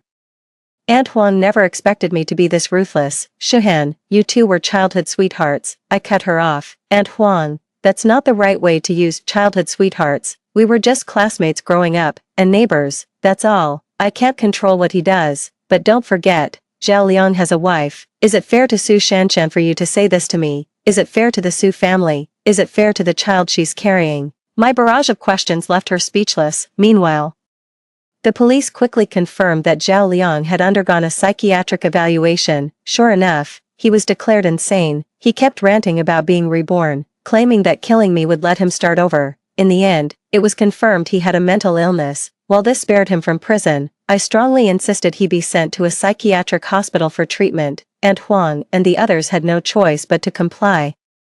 The news of Zhao Liang being admitted to the psychiatric hospital reached Su Shanshan directly. She suffered a miscarriage and returned to file for divorce. Su Shanshan said, "I was prepared to stand by him through thick and thin, but who knew he was so psychologically fragile? Since that's the case, I can't let him hold me back any longer." She went ahead with the divorce and left without looking back. I have to admit, I sometimes really admire Su Shanshan's impulsiveness. She's the type to just pick up and leave without a second thought. But she certainly didn't let Zhao Liang off the hook. After all, the whole saga of their quick marriage, divorce, making her a divorcee, and her abortion became the talk of the town in our small city. On top of that, everyone around here knows about Zhao Liang's mental breakdown after failing to get into Beijing University, with her reputation in tatters.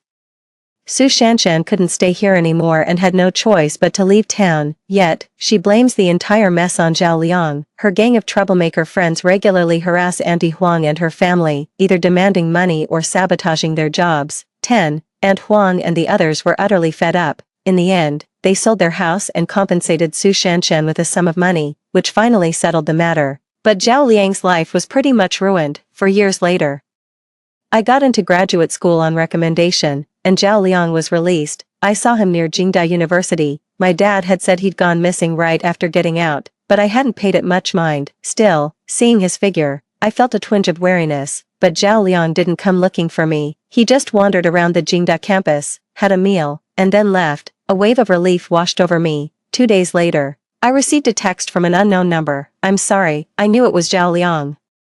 But I didn't reply. Instead, I blocked the number. A few more days passed, and I saw a news report. An out-of-town mentally ill man stabbed 2 hostesses, leaving 1 dead and 1 injured. The victim was Su Shanshan. She was stabbed over a dozen times by Zhao Liang and died on the spot. After killing her, Zhao Liang tried to flee. Bouncers from the bar chased him, and in his panic, he scrambled up to the 4th floor, fell, and was left paralyzed from the neck down. Good, he's still alive.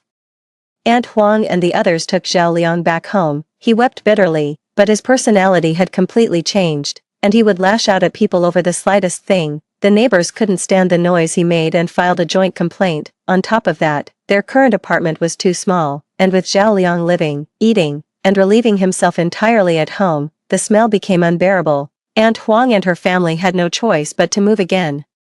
The couple lived with Zhao Liang in an old house in the suburbs. It's said that Zhao Liang would scream and shout inside the house every single day, aging the elderly couple by what seemed like a decade. In the end, they couldn't take it anymore and ran away. By the time Zhao Liang was found, His corpse had already begun to decompose. 5. Around that time, I had just finished my postgraduate studies, signed a job offer, and took my parents on a spontaneous trip. The road ahead is clear and bright. And I will cherish each and every day. The end. That's all for the first story. Don't go away. The next one is even more exciting. Sign it, or I'll make sure you die in this hospital. On his deathbed from late-stage liver cancer, my husband threw the divorce papers in my face, with his dazzling white moonlight standing right beside him. 25 years of marriage, and all I got was his remark. If I'd known a country girl like you would only hold me back, I'd never have given up the city. Childhood sweetheart, my stepdaughter, whom I raised with my own hands, sneered coldly. Stop pretending, you wicked stepmother. In my moment of utter despair, I grabbed a scalpel, ready to end us both. When I opened my eyes again, my reborn husband shoved my hand away. We're done. A key technician like me is out of your league. I wasn't angry, just let out a scornful laugh. Without my father's factory, how could a middle school graduate like you ever have become an engineer? A sharp pain in my wrist yanked me back to reality from the darkness. Li Ming wrenched his hand from my grasp with such force that I stumbled. We're done, Lin Xiaoyu. A top technician like me has no business being with a country bumpkin who's never seen the world. I lost my balance and fell to the floor. The dull ache from my knees hitting the concrete was nothing compared to the stabbing pain in my chest, without so much as a glance in my direction. Li Ming turned and strode out of the workshop, a contemptuous sneer curling his lip. Xiaoyan. His voice suddenly softened, his arms opening wide as he rushed toward the woman standing at the factory gate. That woman, who Xiaoyan, wore a triumphant smile on her flawless face as she threw herself into Li Ming's arms. Ming, I knew you wouldn't let me down. That country girl is no match for a man of your caliber. Li Ming wrapped his arm around her slender waist and, in full view of everyone, kissed her on the lips. I knelt on the ground, blood seeping through my torn pants, mixing with tears as they dripped onto the floor. My heart ached so fiercely I could barely breathe. Xiaoyu, Dad rushed out of his office. Seeing the scene, his face turned ashen. Li Ming, what is the meaning of this? Li Ming snorted coldly, wrapping an arm around Hu Xiaoyan's shoulder. Manager Lin, to be perfectly honest, if I'd known your daughter was just some country girl who, he'd only hold me back, I'll never give up on my childhood sweetheart in the city. You, father was trembling with rage, his fingers shaking as he pointed at Li Ming. Don't be angry, father-in-law. Oh, I mean, former father-in-law. Li Ming grinned. Thanks to you promoting me to a key technical role, I'll be grateful to you for the rest of my life. But being your son-in-law, that's a role I'm not taking. I realized I had been reborn. I tried to push myself up from the ground, but my legs felt weak, and my whole body wouldn't stop trembling. Look at that pathetic side of yours. Li Ming turned his head and shot me a contemptuous glance. Country folk will always be country folk, utterly clueless, no experience of the world at all. The factory workers gathered around, pointing fingers and whispering among themselves. I heard she's been seeing Li Ming for almost 2 years. Well, that's over now. Talk about overreaching. A toad lusting after a swan's flesh. Well, what do you expect? She's the factory director's daughter. Do you really think Li Ming would have looked twice at her otherwise? Without Director Lin, she wouldn't even get a second glance from anyone. No one would give her the time of day. Every word felt like a knife to my heart. My face burned with shame, and I wished the ground would swallow me whole. Dad hurriedly helped me up, his arm trembling, his voice low and furious. Li Ming, I'm giving you 3 days to get your things from the dormitory, and don't bother coming back to work. Hu Xiaoyan immediately stepped forward. Director Lin, you can't do this. Brother Ming is a key technical expert here. You can't just, for a personal matter, you'd, shut up, Dad roared, you have no say in this, Li Ming, however, calmly patted Hu Xiaoyan's shoulder and reassured her, don't be afraid, Xiaoyan, he wouldn't dare fire me, at the factory. Those technical problems can't be solved without me. If he fires me, the whole place would grind to a halt, After saying that, he smugly put his arm around Hu Xiaoyan and swaggered off, leaving only my father and me standing there, surrounded by workers, who were pointing and whispering. My father helped me back to the office. I was trembling all over, not from the pain in my knee, but because the sudden rush of memories left me almost breathless. Xiaoyu, don't be scared, I'm right here. Dad handed me a glass of water, his eyes filled with worry as he looked at my pale face. The glass trembled violently in my hand, water droplets splashing onto the back of my hand, cold and piercing. 25 years of marriage flashed before my eyes like a slideshow. I had given Li Ming a child, but the baby died during a difficult birth. The hospital's fluorescent lights stabbed at my eyes. The nurse took my baby away, took him away forever. In Li Ming's eyes, there was no grief.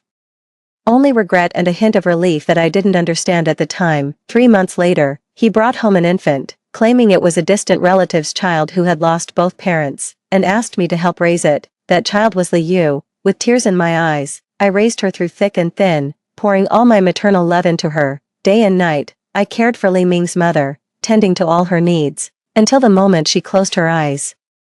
Still holding my hand and calling me a good daughter-in-law, wife, I poured every last dividend from my father's factory into Li Ming's career, funding his education and advancement, also he could rise to prominence. 6. And he actually carried on a sordid affair with Hu Xiaoyan behind my back for over 20 years. That day, lying on my hospital bed in the late stages of liver cancer, and 4 line piercing the skin of my withered hand, Li Ming walked in with Hu Xiaoyan and Li Yu. Come on.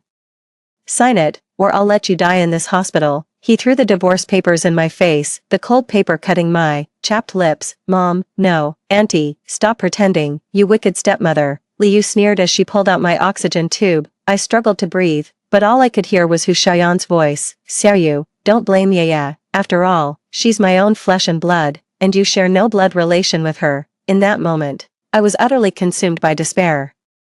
I grabbed the scalpel from the nightstand and, with all my strength, plunged it into his chest. Xiaoyu, my father's voice pulled me back from the terrible memory to reality. What's wrong with you? My tears had already soaked the front of my shirt, and my fingernails dug so deeply into my palms that they left 4 bloody crescents. Dad, I'm fine, I said, wiping away my tears and taking a deep breath. Please don't worry, I won't have anything more to do with Li Ming.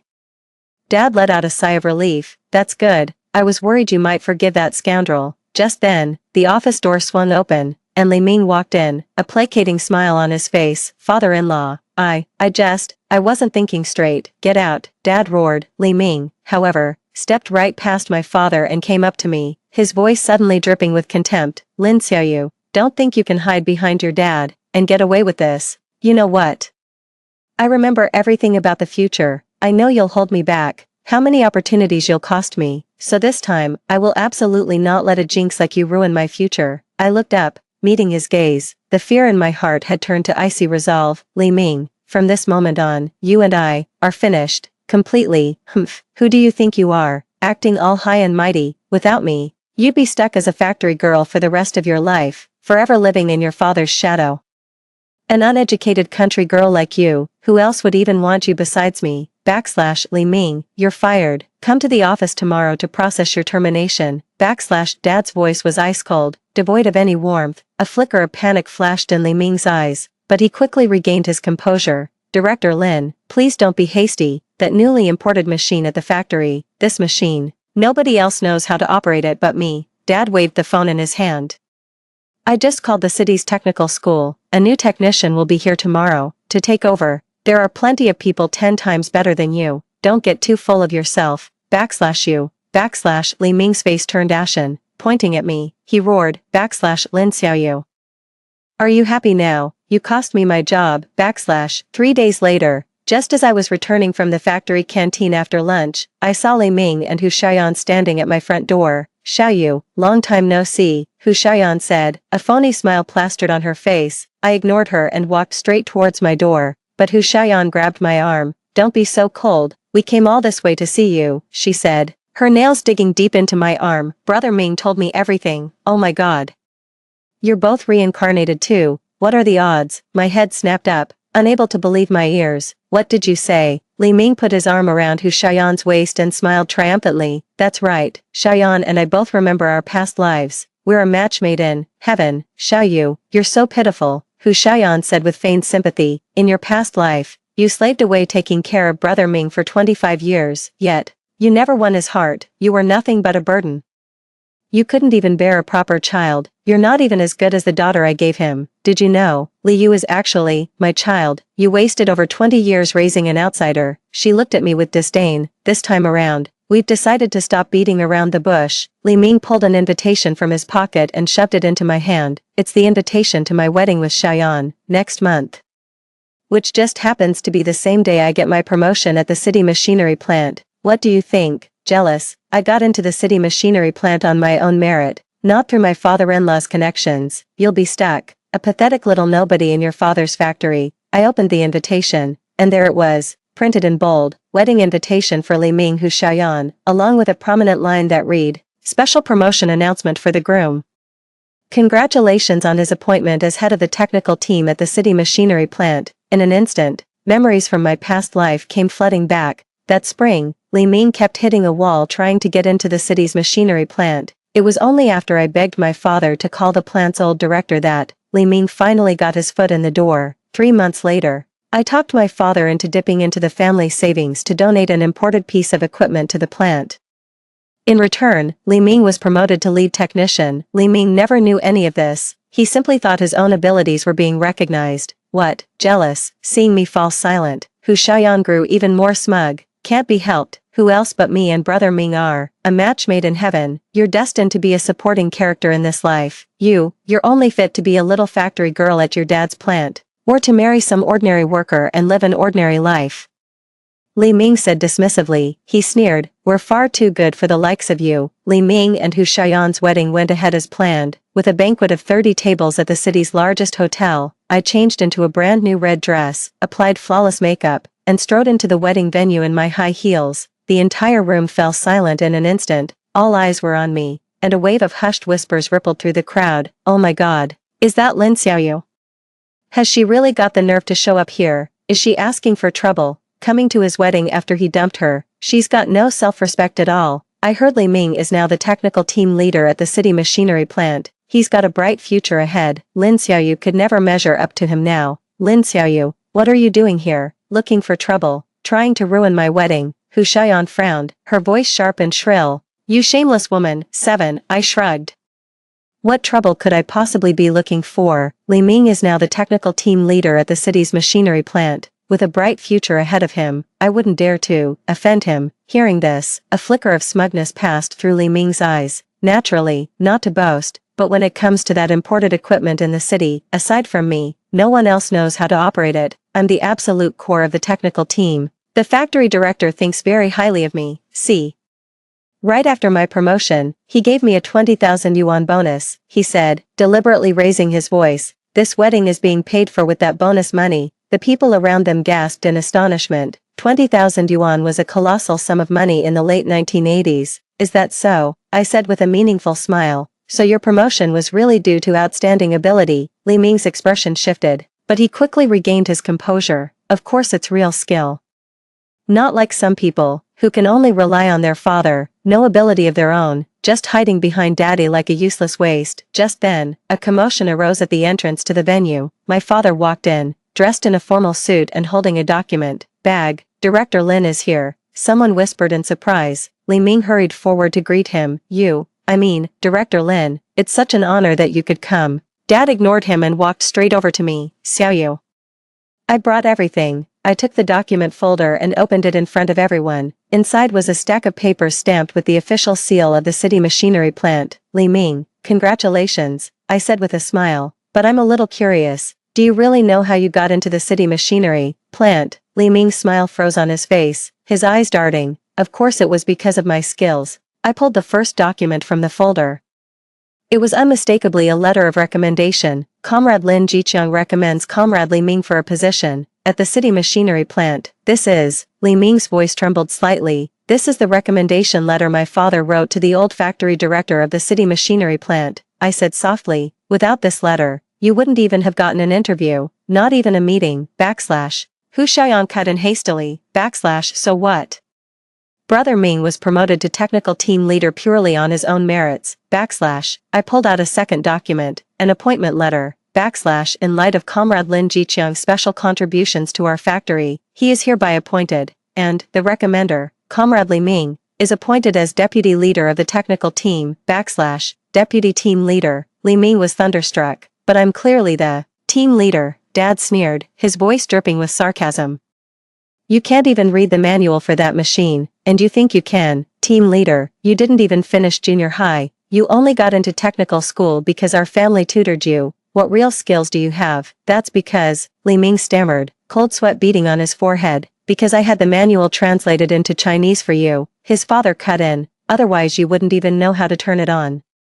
A stunned silence fell over the room as everyone stared in disbelief. Li Ming's colleagues exchanged uneasy glances. Someone muttered under their breath, "No wonder he's always so secretive. It's all connections." "No, that's not it," Li Ming protested, sweat beading on his forehead. "I have real skills."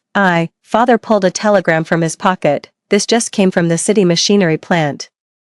They're saying they're removing you from your post because you simply don't have the ability to operate that equipment. You don't have the ability to operate that equipment at all." "What?" Li Ming snatched the telegram. After reading it, his face turned as white as a sheet. "Impossible." "But you clearly what?" I sneered. "You're clearly just a regular worker with a junior high school education. You don't even understand the basic technical principles. You don't even know the basics, and you dare call yourself a technical backbone." Li Ming's legs gave way, and he slumped to his knees on the floor, his eyes filled with disbelief. "No, that's impossible. I distinctly remember I was the head of the technical team," Father said coldly. "You're just an ordinary worker I promoted. You don't even qualify as a technician. That imported equipment was meant to be my daughter's dowry. Originally for you two as a couple, but now," Dad glanced at who? Shayan. "It seems it was given to the wrong person." Hu Shayan's face turned deathly pale. She quickly grabbed Li Ming's hand and said, "Brother Ming, don't listen to their nonsense. You're clearly very capable." I walked up to Li Ming, crouched down, and said softly, "Li Ming, without my father's factory, how could a middle school graduate like you become an engineer? You think being reborn can change your fate, but you've forgotten. Without me and my father's help, you're nothing. Li Ming's gaze grew distant as he muttered to himself, "Impossible. I distinctly remember. I was a key technical expert. I had the skills. You remember wrong. I sneered. Or rather, you only remember the parts you want to remember. In our past life, the only reason you ever became an engineer was because of my silent sacrifices behind the scenes. Yet, you and Hu Xiaoyan betrayed me for 20-5 years, in this life, without my help.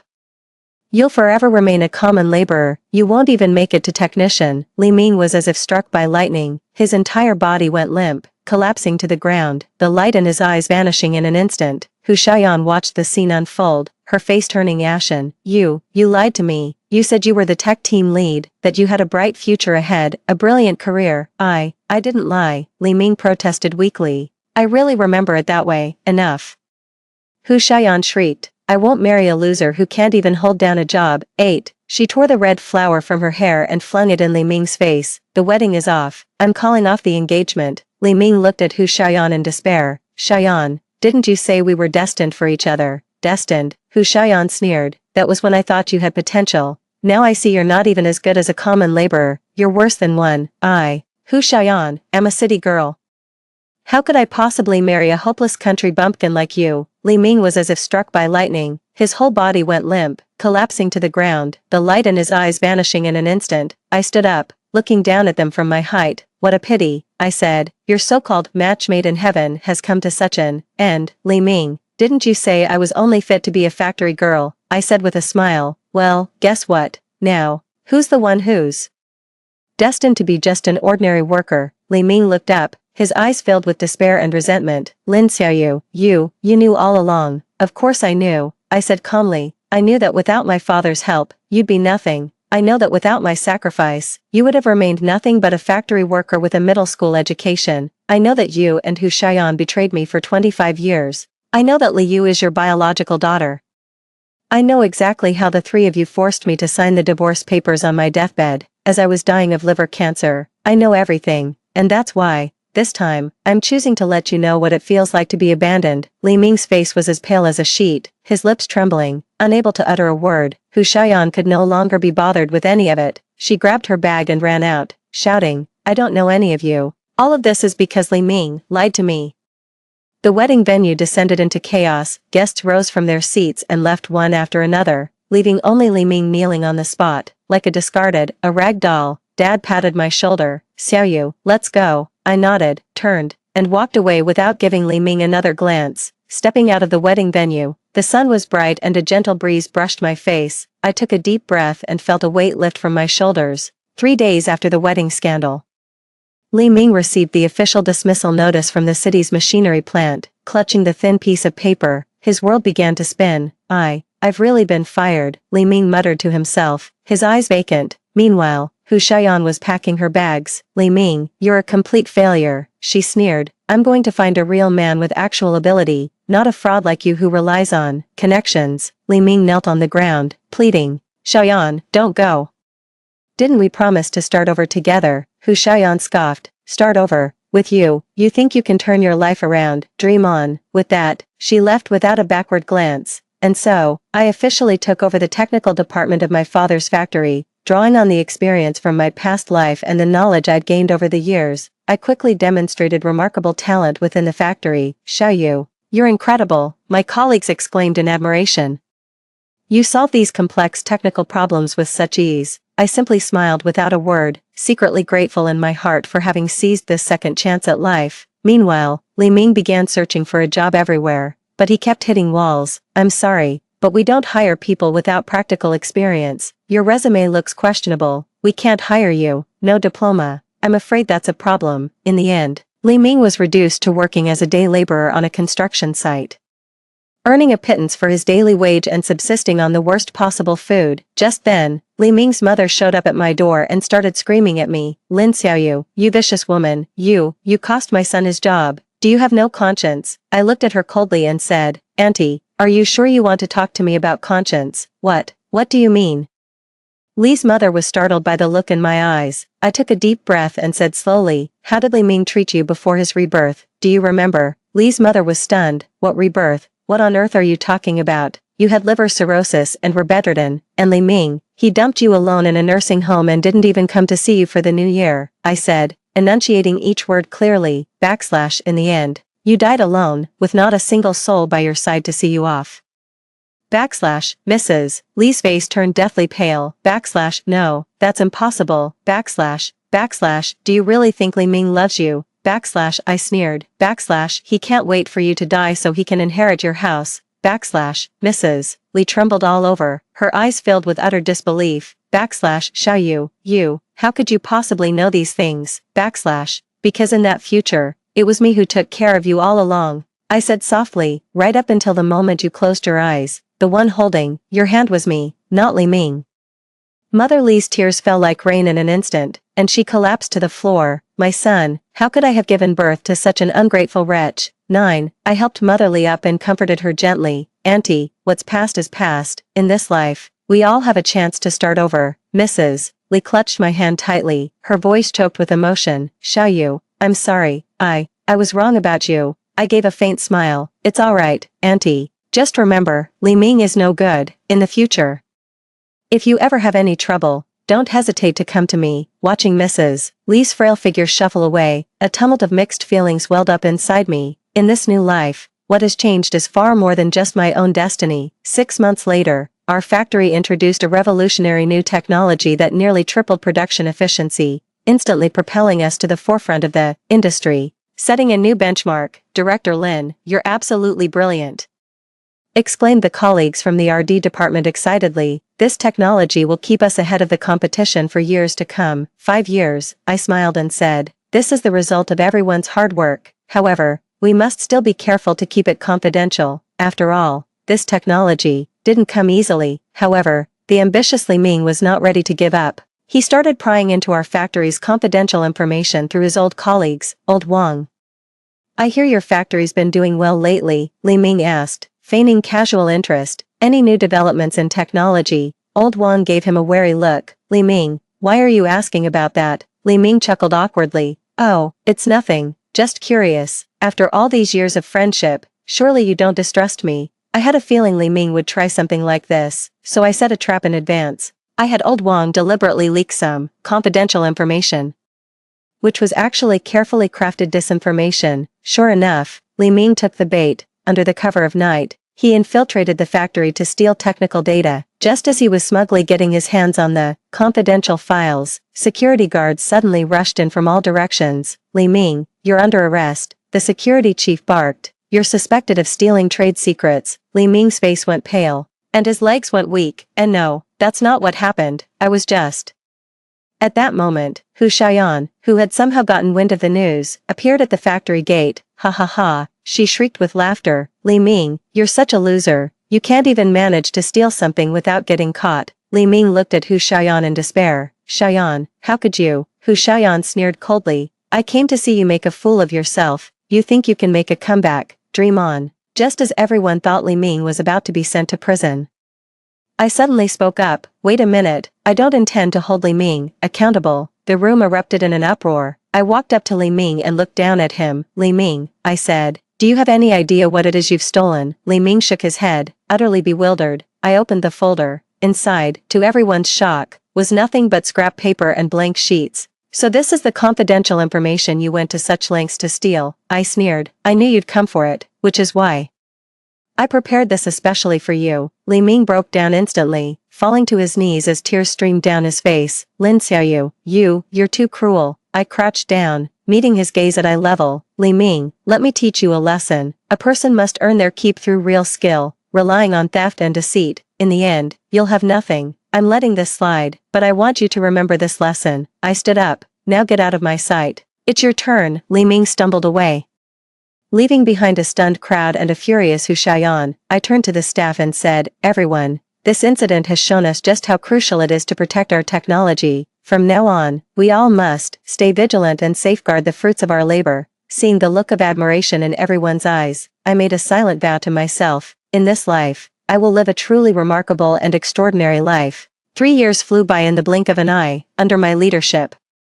Our factory has grown to become the leading enterprise in the region. Congratulations, President Lin, on our company winning the Enterprise of the Year award once again, Vice President Zhang Ming said excitedly. I smiled and said, this is the result of the collective effort of all our staff. We must keep striving for even greater achievements. Just then, a handsome man walked in. His name was Qin Yuan, the president of a well-known investment firm. President Lin, I've long heard of your esteemed reputation, Qin Yuan said, extending his hand, his eyes shining with sincerity. I greatly admire your talent and drive. We hit it off wonderfully, and a fondness for each other gradually blossomed. Yet, fate always has a flair for the dramatic. On the other side of the city, Li Ming and Hu Xiaoyan crossed paths once more. Both had fallen on hard times, and as they laid eyes on each other, a flicker of pure malice passed through their gazes. It's all Lin Xiaoyu's fault, Li Ming spat through gritted teeth. Hu Xiaoyan sneered, you're only realizing this now. Well, I have an idea. They decided to join forces against me, plotting to ruin my career and personal life through underhanded means. Pretending to repent, Hu Xiaoyan took the initiative to approach Qin Yuan. Mr. Chen, I'm an old friend of Lin Xiaoyu's, she said with feigned warmth. There are some things I'd like to discuss with you. I had a feeling they'd make a move, so I set a trap. At the company's annual gala, I made a point of announcing publicly, everyone, I'd like to give special thanks to one person, my fiancé, Qin Yuan. He has provided our company with a great deal of invaluable advice. Hearing this, Hu Xiaoyan was overjoyed and immediately rushed over to Qin Yuan's side, trying to cozy up to him. Just then, Li Ming suddenly burst out from the crowd. Lin Xiaoyu, don't get too cocky. I've already obtained your company's confidential data. I'm going to ruin you. The entire room erupted in an uproar. I let out a cold laugh. Oh really? Then by all means, show us. Li Ming opened the folder with a triumphant flourish, only to find it filled with nothing but blank sheets of paper. He was utterly dumbfounded. Everyone, I announced loudly, this is the proof that someone tried to steal our company's secrets. Li Ming, Hu Xiaoyan, do you have anything to say for yourselves? Well, what do you have to say for yourselves? Security immediately moved in and seized them both. Hu Xiaoyan shrieked in protest. It wasn't me. It was all Li Ming's doing. Li Ming roared. Hu Xiaoyan, you liar. This was your idea in the first place. Watching the two of them make complete fools of themselves, the entire room burst into laughter. At that moment, Qin Yuan suddenly dropped to one knee and produced a diamond ring. Xiaoyu, your intelligence and courage have completely won me over. Will you marry me? I looked at him in surprise. You knew about my plan all along. Qin Yuan smiled. We're on the same wavelength. How could I not see it? I understand every move you make. Amidst the cheers of the crowd, I nodded my agreement, tears in my eyes. Watching Li Ming and Hu Xiaoyan being dragged away by security in such a sorry state, I finally felt a sense of relief. This time, I chose someone truly worthy of my trust. Not that Li Ming who was only ever going to betray me. Qin Yuan and I held our wedding at the city's most luxurious hotel. The venue was packed with guests, and the occasion was magnificent. Congratulations, President Lin. Wishing you and President Chen a lifetime of happiness together. The employees offered their sincere blessings. In my pristine white wedding dress, I nestled happily beside Qin Yuan, my heart brimming with sweetness. In this moment, I finally had everything I'd ever, a happiness she had never known. However, in a corner of the wedding venue, Li Ming and Hu Xiaoyan were secretly watching. Look at her smug face, Li Ming said through gritted teeth. One day, I'll make sure she tastes the same bitterness. Hu Xiaoyan gave a cold laugh. Don't be impatient, the opportunity will come. A year into our marriage, my career was flourishing and my married life was blissfully happy. However, one afternoon, I suddenly received a photo. It showed Qin Yuan and his secretary, Xiao Zhang, engaged in an intimate conversation at a cafe. The image was unmistakable. My heart sank. Was history about to repeat itself? Over the next few days, I noticed Qin Yuan was indeed acting strange. He was often alone with Xiao Zhang, and there were even a few times he didn't come home until late at night. Qin Yuan, what's been going on with you lately? I asked tentatively. Qin Yuan was visibly nervous. It's nothing, just busy with work. My suspicions grew heavier by the day. Meanwhile, after learning of this, Li Ming began spreading rumors far and wide. Did you hear? Lin Xiaoyu's husband is having an affair. Serves her right. That's what she gets for how she treated me back then. Looks like her days of living the high life are over. Faced with the swirling rumors and gossip, I didn't panic. Instead, I calmly began my investigation. After some discreet observation, I discovered that Xiao Zhang was frequently meeting with a familiar figure. It was actually Hu Xiaoyan. So that's it, I realized with a start. It's a trap. I immediately went to find Qin Yuan and told him about my discovery. To my surprise, Qin Yuan wasn't shocked at all. Instead, he breathed a sigh of relief. Xiaoyu, I was just about to tell you about this. It turns out Qin Yuan had discovered a mole in the company long ago, and Xiao Zhang was the undercover agent he planted to lure out the mastermind. Their feigned closeness was all to make the real mole let their guard down. I didn't want you to worry, so I didn't tell you in advance, Qin Yuan said remorsefully. I never expected it was Hu Xiaoyan pulling the strings. Behind the scenes, I gripped Qin Yuan's hand tightly. We'll solve this problem together. We set a trap, pretending our marriage was on the rocks to lure Hu Xiaoyan and Xiao Zhang out into the open. At a company dinner, Hu Xiaoyan, as expected, couldn't resist publicly provoking me. Lin Xiaoyu, I heard your husband is having an affair. How pathetic. I lowered my head, feigning anguish, while Qin Yuan stormed off in a show of anger. Just as Hu Xiaoyan was basking in her triumph, I suddenly looked up and sneered. Hu Xiaoyan, the game is over. The security guard entered with Xiao Zhang, who was holding a recording. Hu Xiaoyan, he said, the evidence of you instructing me to get close to Mr. Chen and sabotage their marriage is all right here. Hu Xiaoyan's face turned deathly pale. You betrayed me. Xiao Zhang sneered coldly. I've been Mr. Chen's man from the very beginning. You were just too stupid to see it. Qin Yuan walked over to me and grasped my hand tightly. Xiaoyu, I'm sorry for making you worry. I shook my head with a gentle smile. I believed in you. I always have. Watching Hu Xiaoyan being escorted away by security in such a disheveled state, Qin Yuan and I exchanged a knowing smile. This crisis hadn't shattered our marriage. On the contrary, it had made our bond even stronger. After Hu Xiaoyan's scheme was exposed, Li Ming didn't simply give up. By forging his resume and technical certifications, he successfully landed a position as a technical consultant for our biggest competitor, Honda Machinery. Boss Lin, we have a problem. Zhang Ming rushed into my office. Honda Machinery has poached 3 of our key clients. In the days that followed, our company was hit with one blow after another. Orders were snatched, equipment broke down, and our raw material supply was cut off. A cascade of problems followed in quick succession. This is no coincidence, Qin Yuan said with a frown. Someone is definitely pulling the strings behind the scenes. Sure enough, not long after, Li Ming appeared in a media interview, speaking as the technical consultant for Honda Machinery. We at Honda Machinery are about to launch a revolutionary new product, Li Ming said smugly, and it's sure to give a taste of defeat to certain companies that rely on their family connections to get ahead. This blatant provocation ignited a fire of anger within me, but I didn't act on impulse. Calm down, Xiaoyu, Qin Yuan reassured me. He's just trying to provoke you, to make you lose your cool. I composed myself and started digging into Li Ming's background. Soon, I uncovered a crucial lead. Li Ming didn't possess any of the technical qualifications or work experience he had claimed. It was all fabricated. That's his Achilles heel, I said to Qin Yuan, but we can't rush to expose him. We need to wait for the perfect moment. I began secretly gathering evidence, Li Ming's forged certificates, fabricated work history, plagiarized technical proposals. I documented it all. I meticulously recorded every piece of it. Meanwhile, our company quietly adjusted its strategy to counter Honda Machinery's malicious competition. Finally, the annual industry trade show arrived. As the most significant event in the sector, all key clients and media would be there, attending. On the day of the exhibition, Li Ming stood before the Honda Machinery booth, introducing their upcoming revolutionary, new product to the crowd. I developed this technology entirely on my own, Li Ming said arrogantly, and it's going to completely reshape the entire industry. At that moment, I stepped forward, holding a stack of documents. Li Ming.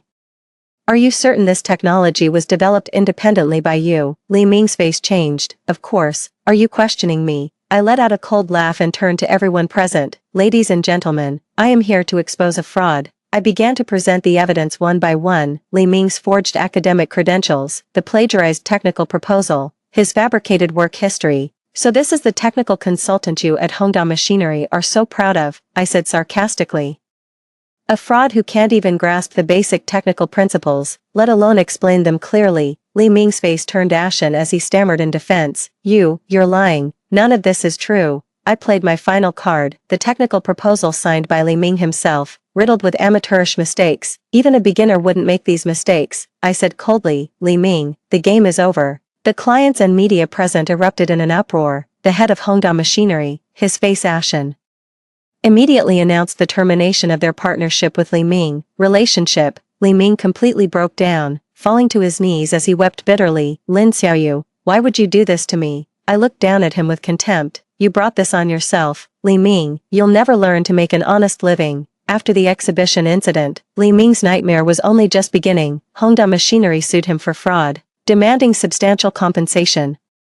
Li Ming is suspected of fraud and has been taken away by the police for investigation, the news anchor said gravely. If convicted, he could face a maximum sentence of 7 years in prison. Upon hearing the news, Hu Xiaoyan immediately cut all ties with Li Ming. She married a nouveau riche, thinking she had found a protector, only to discover that this man merely saw her as a domestic servant. Hu Xiaoyan, mop the floor properly, her husband barked, and tonight, when my friends come, you'd better serve them well. On her knees, scrubbing the floor with tears in her eyes, Hu Xiaoyan thought of her former pride and ambition and couldn't help but let out a bitter laugh. This was the price she paid for choosing to betray everyone. Meanwhile, my company's reputation skyrocketed after that exhibition, with orders flooding in. 3 years later, we had become a nationally renowned machinery manufacturing enterprise and were awarded the National Prize for Progress in Science and Technology. Congratulations, Mr. Lin. At the awards ceremony, the leader warmly shook my hand and said, your company has made a significant contribution to our nation's machinery manufacturing industry, made an outstanding contribution. With a smile, I accepted the trophy, my heart swelling with pride.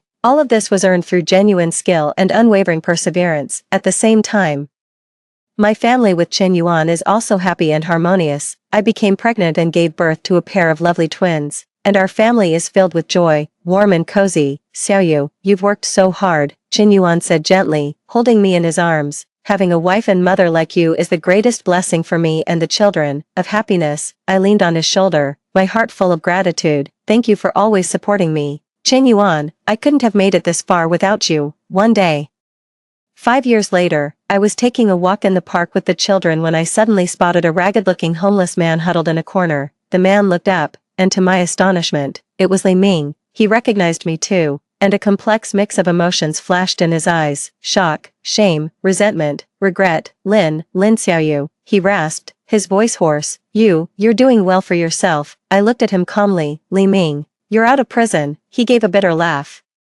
I got out 3 years ago. But no one wants to hire someone like me. Looking at his haggard face, I felt none of the old anger, only a flicker of pity. Dad, who is this man? My son asked curiously. Chen Yuan held the child's hand. It's nothing, just an old acquaintance of your mother's. Li Ming looked at my happy family, his eyes filled with regret. Xiaoyu, if back then I hadn't, I cut him off. Li Ming, what's done is done. I don't hate you anymore.